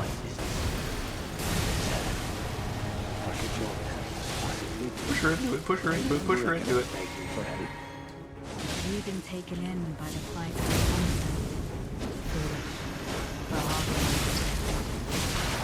man is a compassionate animal. The best.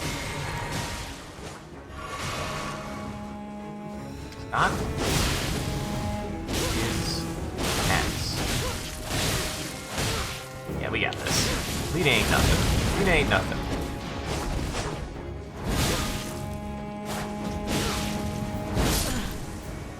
You have bested me.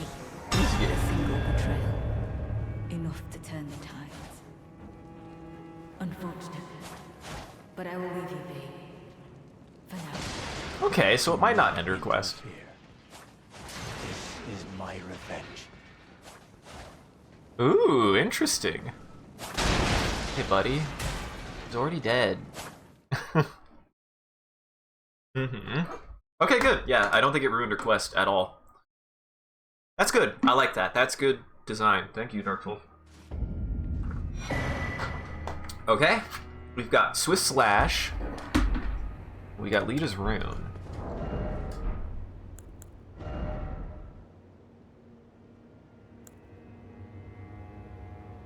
Oh, only on the backhand blades. Still want to try it. What the hell does that look like?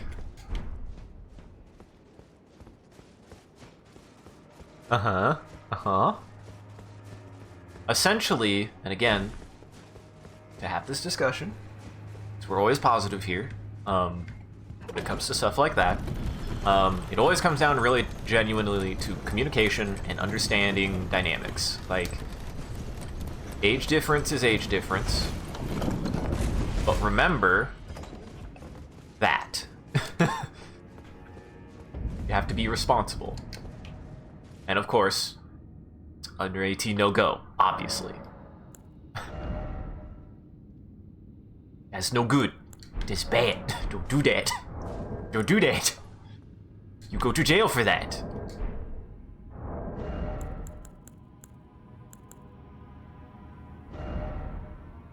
Mm-hmm. Where's the backhand blades? They are cool. I thought about using them, but oh, well, not really. I don't need 2 duels.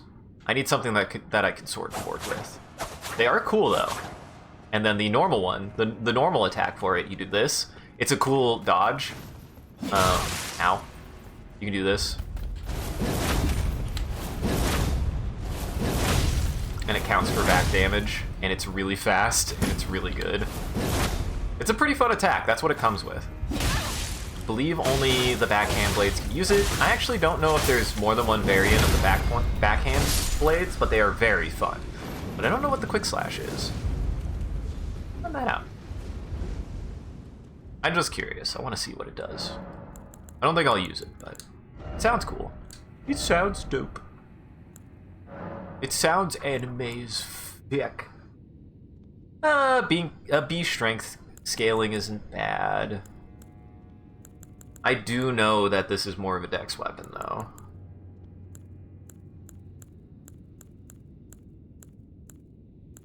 Interesting. Probably benefit more from fire. I mean, again, they are cool. Dope as shit. Do this. Ooh, that is cool. Oh, that's so cool, actually. Holy shit, that's badass. Oh, I did not know that. Because the Cirques are weird. They're like, oh yeah, I guess they are technically. Yeah. Yep, same moveset. But they do this instead. Do that. Throw. They're one of the few. I think they're one of the few throw weapons that. Oh no, they're still like the Scriptsmith. They're like the Scriptsmith.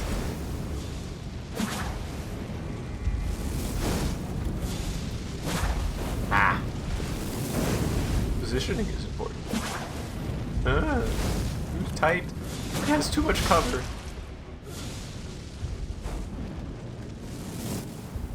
The Sekiro special slashes, but it's usable? Oh! I did not realize that.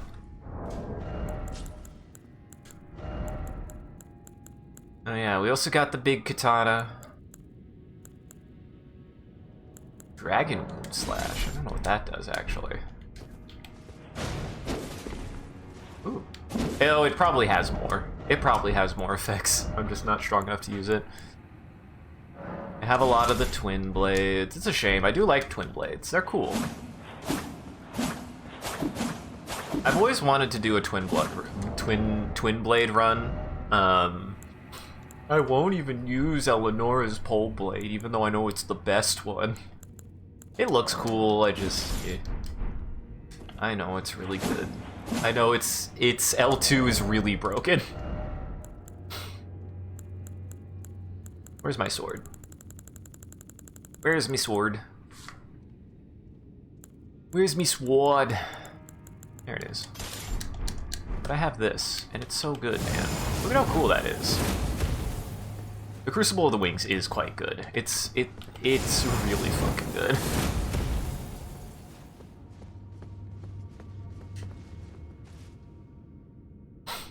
Ah, gotcha. That makes sense. That makes sense. Especially for how quick it is. The Red Bull Ash of War, it does give you wings. You are correct, it does give you wings. Alright, we gotta go down here, actually. Because there's a bunch of skidoo down here, actually. And essentially I want to be like at least 15 before I take on anything else in the game. And there's a bunch down here. I need to find the Horn Son, actually. I need to figure out where he fucking went. I don't know where he is right now. I might need to look for him. I don't know where I would find him. He might be hiding. Let me check. I like that it... Okay, Tholier is still there. Tholier is still there.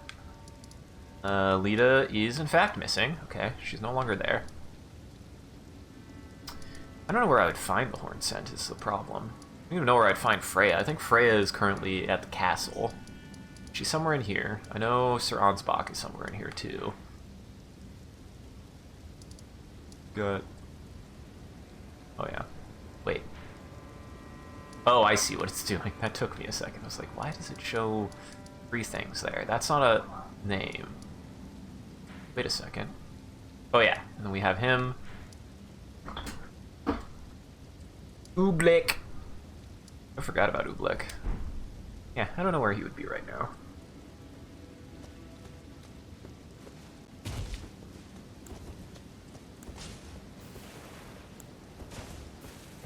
I haven't used this in a while.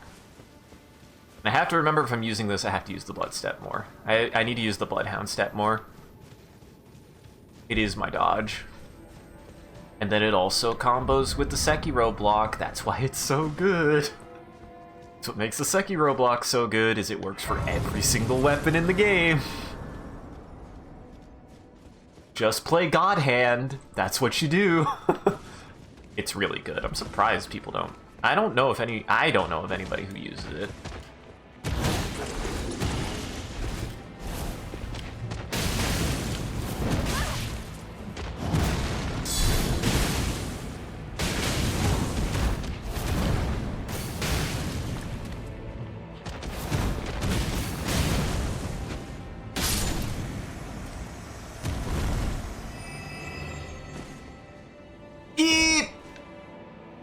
There's a hole there. There's a hole there. There is a semi-famous Sekiro build that went around for a while. I find the tools interesting. I think the Shinobi tools are fascinating, but they definitely feel a little under-tooled.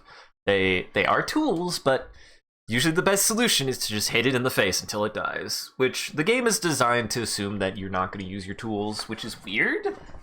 That is a weird element of it, is the tools make things easier, but the game understands that you can just kind of brute force things, which is 50-50 sometimes. Like, it is good if a game understands that brute forcing should be an option, but I don't know how I feel about it contextually depending on the game.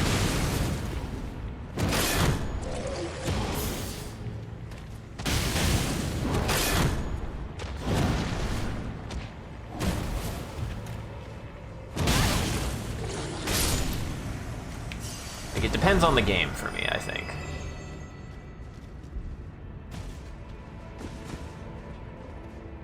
Because I do remember that too. Like, a lot of the Shinobi tools are really cool, but they often feel a little bit under-tooled.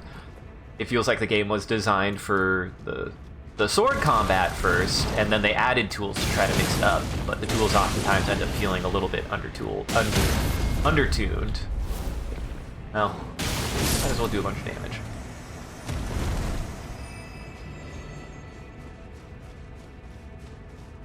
I hope there's an evasive fist maneuver. The fist maneuvers I know are all like just big dams, but I want to use this to have the mobility, not to have the big dams. Because I like mobility. My brain turned off there for a second.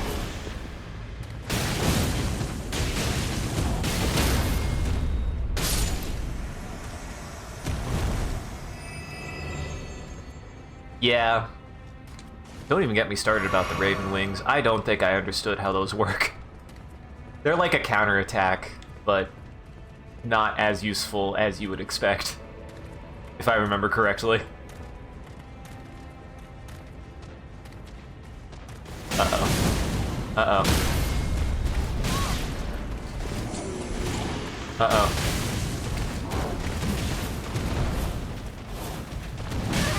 Uh-oh.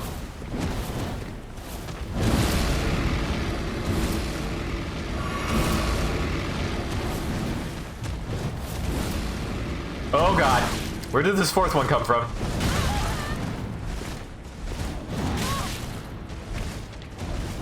Just run away. 2 seconds.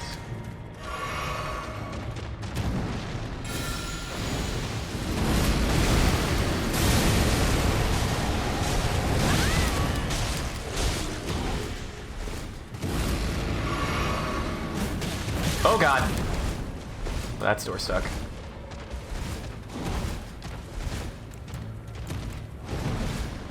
Oh god, there's another one. I hope I don't aggro it.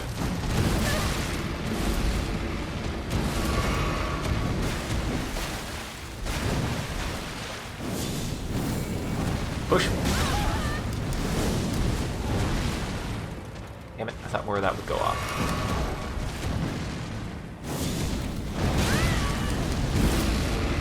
Okay, so they can interrupt it. My better goal here is to pull off this. Now we'll get out of this situation.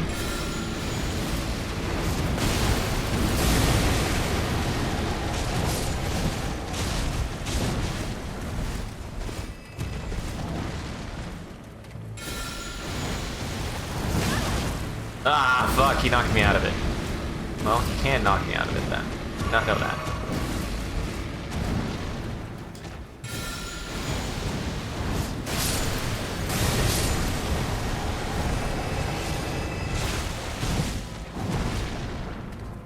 Okay.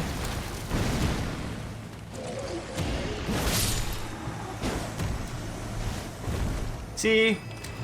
Strategy. I survived that. Somehow. Then you get to the finger pull enemies, if you really need it. The Raven for really quick enemies that you can't parry to get the parry timing down. Gotcha. So I understood that it was like a weird timing thing, but I didn't understand, like, what its value was that when I would just be able to parry everything. Alright, Crackers, Parasol are generally useful. I do remember the Parasol being really fun, actually. I remember the Parasol being quite enjoyable to use. Huh, I swear that gave 2. Kindly, Mikola. I see you've thrown away something you should not have under any circumstances. How will your salvation offer to those who cannot be saved when you could not even save your other self? Huh. Mushroom. Mushroom. Mushroom, mushroom. Mushroom, mushroom. Mushroom. Yes. Gimme, gimme, gimme, gimme, gimme.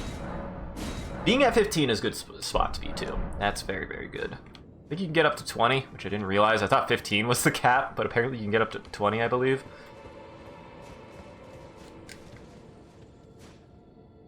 I am dreading the final boss of the DLC. Of course, no spoilers. All I know is his shape.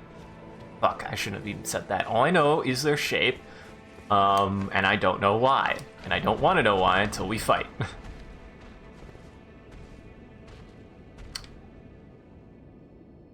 Me.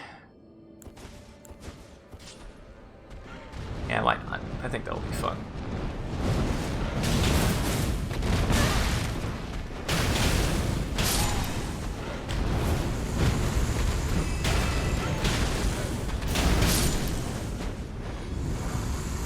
God, I love the fist moves. They're so fun. I just have to remember to use the Bloodhound step if I'm going to use it, obviously. If I'm dodging, I should use the Bloodhound step. It's literally why I have it on there.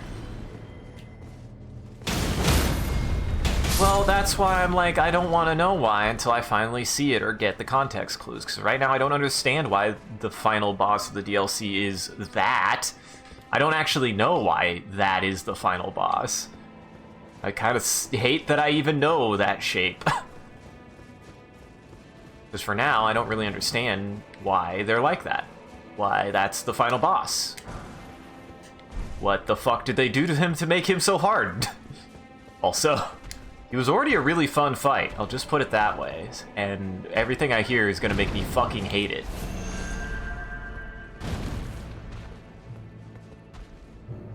What did you just do? Oh, now you come down, huh?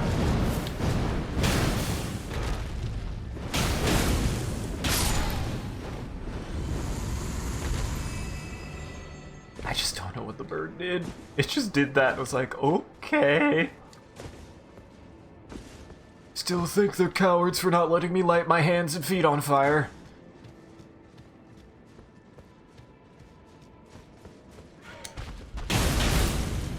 And everyone knows the bird is weak to gravity. The day you knock a bird creature off of a cliff in a Souls game and they don't immediately fall to their death will be a day that I scream really loud.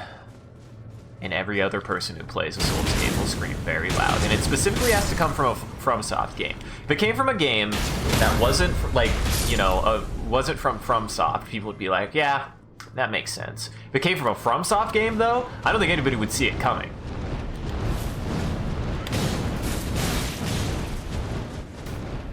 Bad bird. Get out of the air.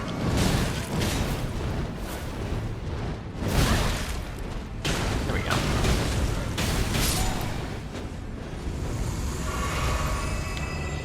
Oh, wait. You can do that?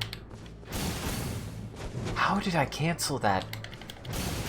How did I do that? I, like, canceled the strong attack. The bird just looks pretty. It does look pretty. The wings are just for display.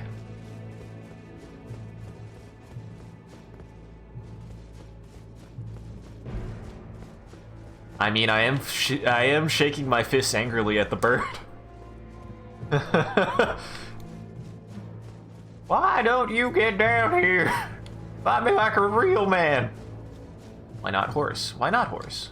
I don't punch horses. I don't punch horses. Why would I punch a horse?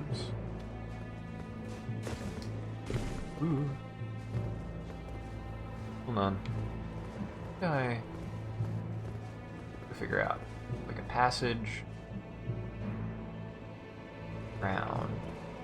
Had like a cliff. Okay, it was down there.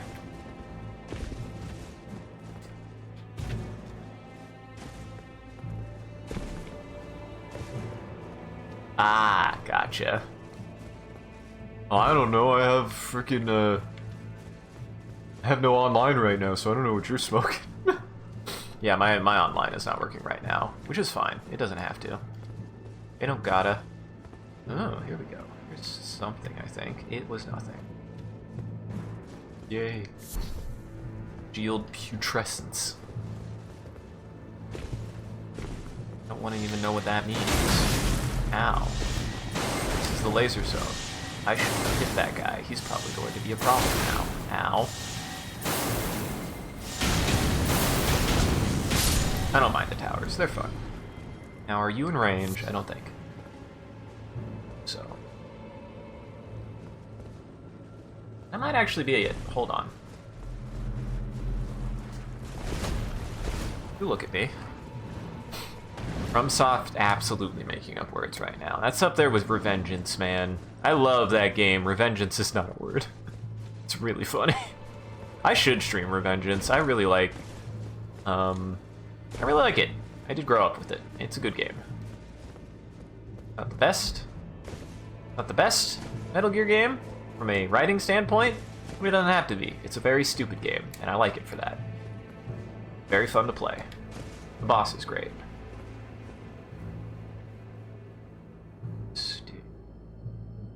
Be able to go that way. I need to go up and around. Oh, is it? I actually didn't know that. Everybody likes to make fun of it. It's a silly word. It doesn't feel like a real word. I will admit that. It is, it is. It definitely doesn't feel like it, though.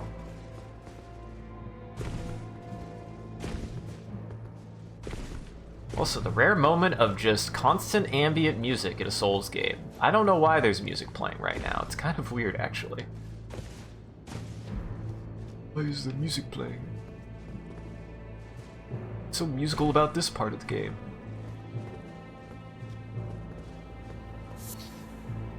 A furious act of revengeance to use violence to attain peace. That's so oddly specific.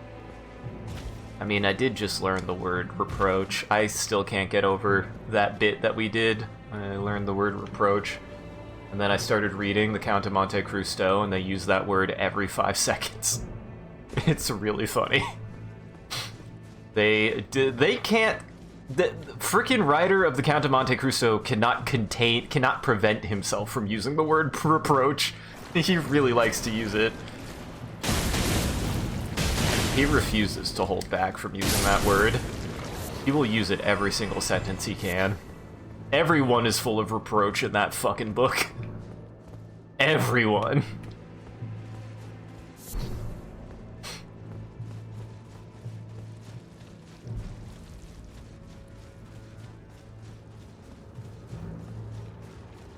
He uses that word so much that I've already forgotten what the fuck it means.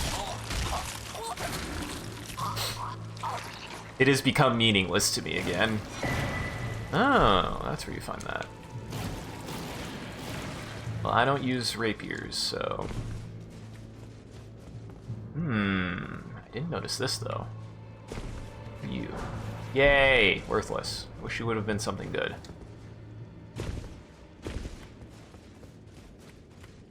Oh. Something about that felt like a secret, but it was, in fact, nothing.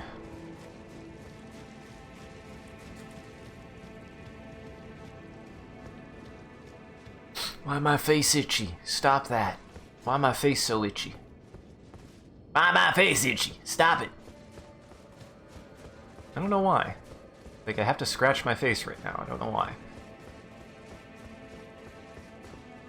I am probably getting close to a stopping point. I might even be like, you know what?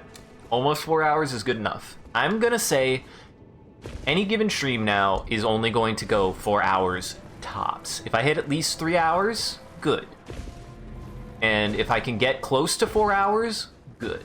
Started a little bit late anyways, so I might as well take it and leave it. So we're gonna get to probably the next bonfire and call it there.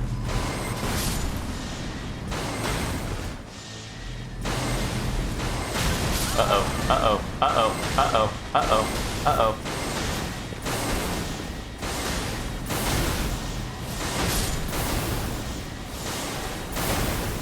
Fine. Ow. Okay.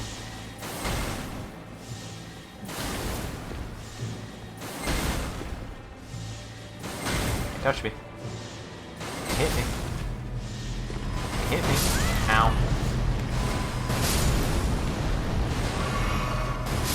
Ow.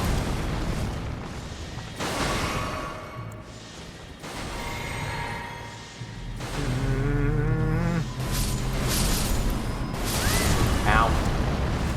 Fine. Great. Worthless too. You know what? No, I can't.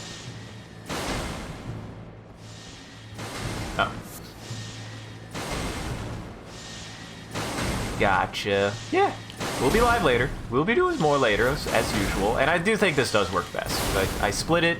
We get 2 discrete showings. We get... Again, I think I tried it. And I'm glad I did. And I think I found a limit that's just a fact. Of if I do a longer stream, it's just going to be special. Doesn't matter how long that is, but if it is more than 3 hours, it is a special stream. Like, no question, no buts. I do not do streams greater than 4 hours anymore. It just is too harsh on me. Doesn't mean I don't do multiple streams a day, but any given stream, I do no more than 3 hours. Like, I just need to. It's the way that my structure works best, I think. It works best for me, it works best for my mental health, it works best for what I do and what I make. And I think that's totally fair. Like, I think it's totally okay to be like, no. And again, like, a lot of people go for a lot more bulk. I feel like a lot more people go for longevity. They do more endurance runs. I respect that. I am not that guy. I can't. I've always maintained that both for myself and from the perspective of what I am making on this channel, what I'm making in my life work, is not about long-form things ultimately. This is about as long-form as it gets for me. But really, there's an intent that, yeah, just put this on in the background, in the VOD, just listen to it, hear me talk about whatever's on my mind, discussing things, talk with my friends, be able to engage a little bit, be able to have, like, bits and stuff like that. But, like, ultimately, it's about it's about being able to have something that people can engage with actively and passively. You do not have to be present to enjoy one of my streams. You shouldn't be. And there's a certain point where they start getting a little bit too long for that, I think. Like, 5 hours is a little bit too long, even for me. It's also just straining. It's just really hard on the person doing it. I don't care. Like, you do 6, 7, 8 hour streams out there, I'm glad. I cannot. It is not what works for me, and I will not make it work just because it works for somebody else. And that's okay, too. I think it is totally okay to say, this is what I found that works for me. And remember that it can be suggested. If you're like, you want to try something, this is what worked for me. Totally fair. But not everything will work for everyone. I know there's a pretty, like, for example, for Hunt. Like, I know there's a pretty harsh, kind of, like, I'm gonna say, standard of you typically longer streams, and then, like, if there's an event going on, you go really long, like 10 hours plus every single time. Mike does, like, 24-hour streams sometimes. I get it. It makes you money. It's good income. It's what that's good for. I don't think I'll ever be able to do that just kind of reflecting on what I'm capable of. You know? Like, what I'm able to do, what I'm capable of doing, ain't fucking that, man. It is not that. Oh, I keep forgetting to put on the medio. Also should be using this. That way I get my blue back.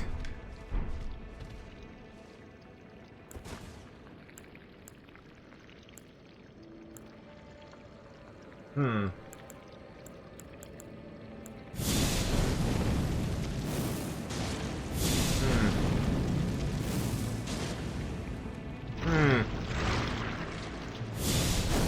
Okay. That's pretty good damage. Where do I hear something behind me? I did hear something behind me.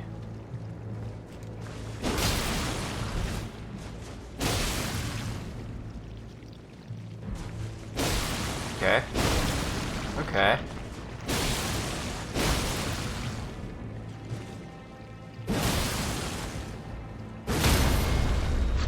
Did it. I flattened the slime.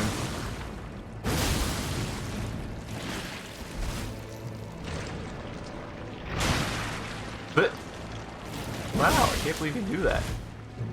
I can't believe the slime did that.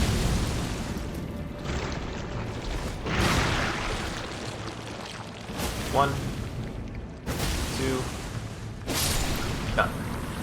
Not that bad. Honestly, not that bad. And a smithing stone. Oh my god, 7 smithing stone 8s. There they are. Finally found them. I don't need them no more. No. Oh god, I forgot about this. We're very close to, and I know it. Yeah. Almost there.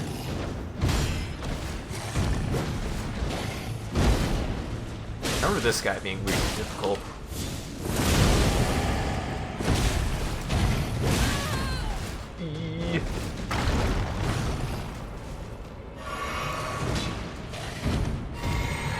Ah, terrain fucked you up. Missed. And we're fine. Multi-layered rings of light. Where did I come from? That way.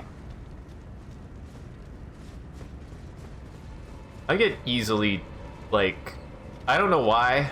I get easily turned around, if you can't tell. Like, I've done that so many times. I did it in Phantasy Star, I've done it in Tunic. I don't know. I wouldn't say I have a bad sense of direction. That's not necessarily it. I don't think so, anyways. I don't think it boils down to a bad sense of direction. I think it's something more.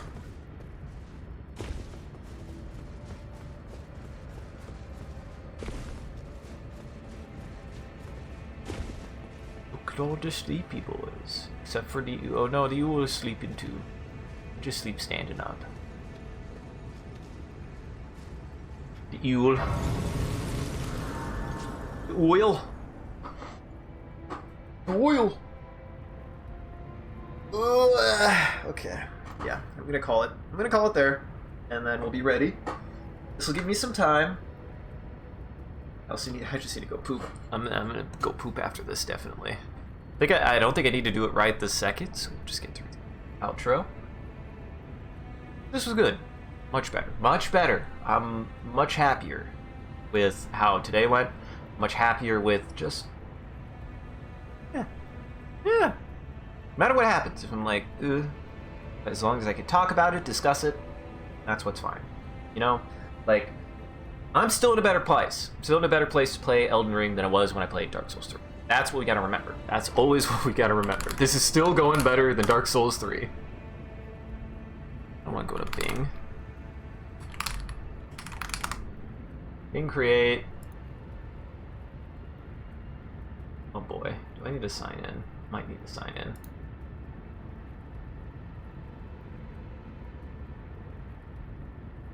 Or nope. Okay, we're good. So before we end the stream, at the end of every stream, I open up Bing Create, which is an image generator, and we're gonna make an image together. All you guys got to do is start typing in chat. Whatever chat says, I'll utilize as a reference for the image, and then I'll share the image before we raid out. But to get us started, accepting that he needs an aggressive defense. I do. I genuinely, and that is how I feel. That is how I feel. Once I like get into it, is like I benefit from more active defensive options. I do, for my playstyle. It is what works with me, and it is what works with my brain. Honestly, at this point, I should probably just be leveling Faith to 60, so that way I can just use more Faith spells and be able to use the rest of the Faith spells. There's no reason not to. There's some good stuff in there, man. There's some good shit in here that I haven't even tried. There's Bear Roar. There's Golden Boy. There's Rock Throw.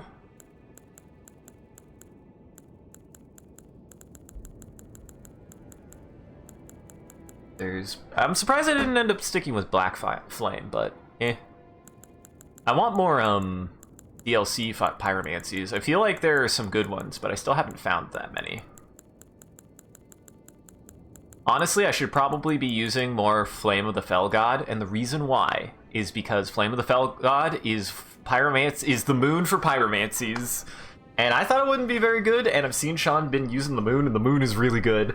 That might actually be what I need to do to use it, is I should use it for, like... use it for the big boys, because it has a homing element, is what it is. Let me see how it works real fast. Because it has, like, a homing element. It, like... hold on. It works like this. Guys, it works like this.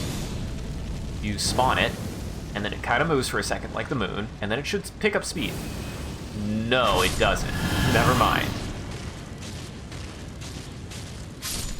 Still very good. That is still very good. Still very good for plenty of other things. Essentially is a fire and forget spell still, so that's still quite good. I do like Scarlet Ionia though. It is very cool and it fits my aesthetic and it is quite cool. I love it. It's so cool, man. It's very awesome. Alright. Accepting that he needs an aggressive defense in order to combat the big boar rider and his gravity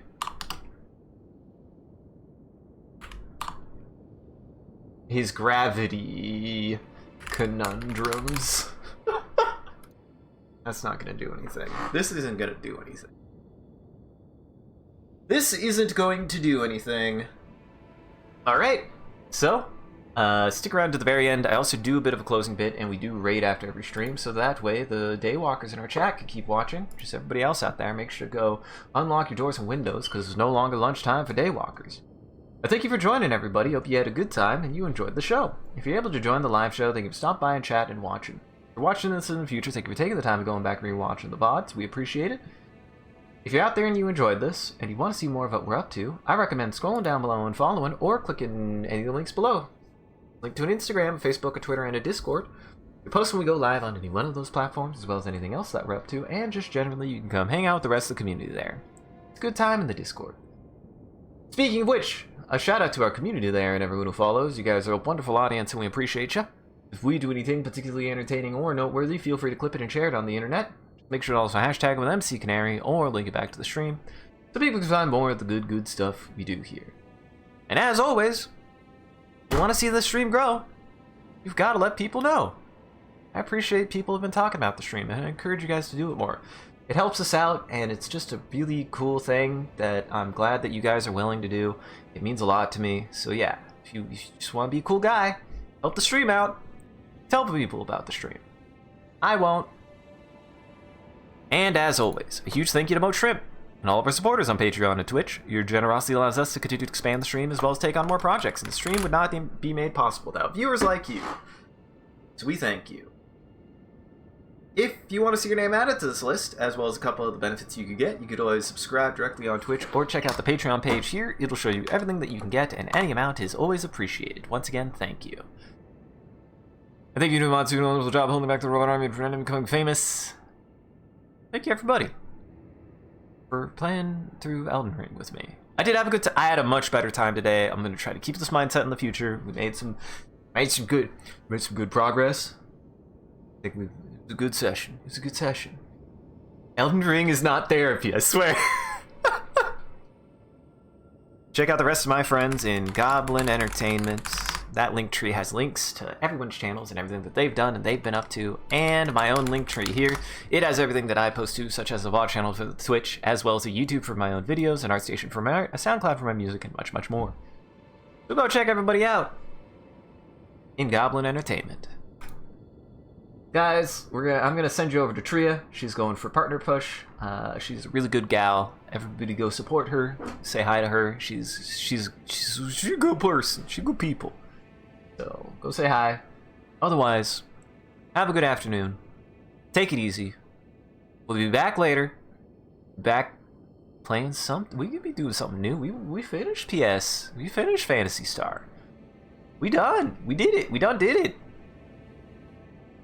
And remember, find what works for you. Do what works, and remember, what works for you, works for you. Uh-oh, I have it backwards. Uh-oh, I have it backwards.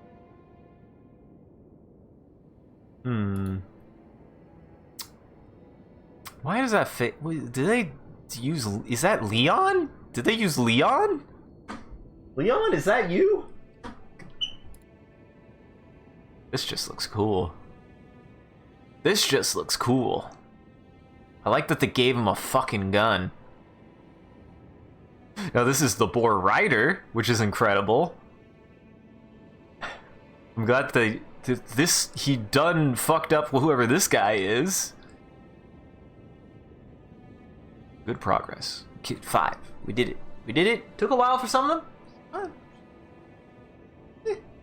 Your hard fights? My hand of you hurt. Block more. Get good. Dodge, lol.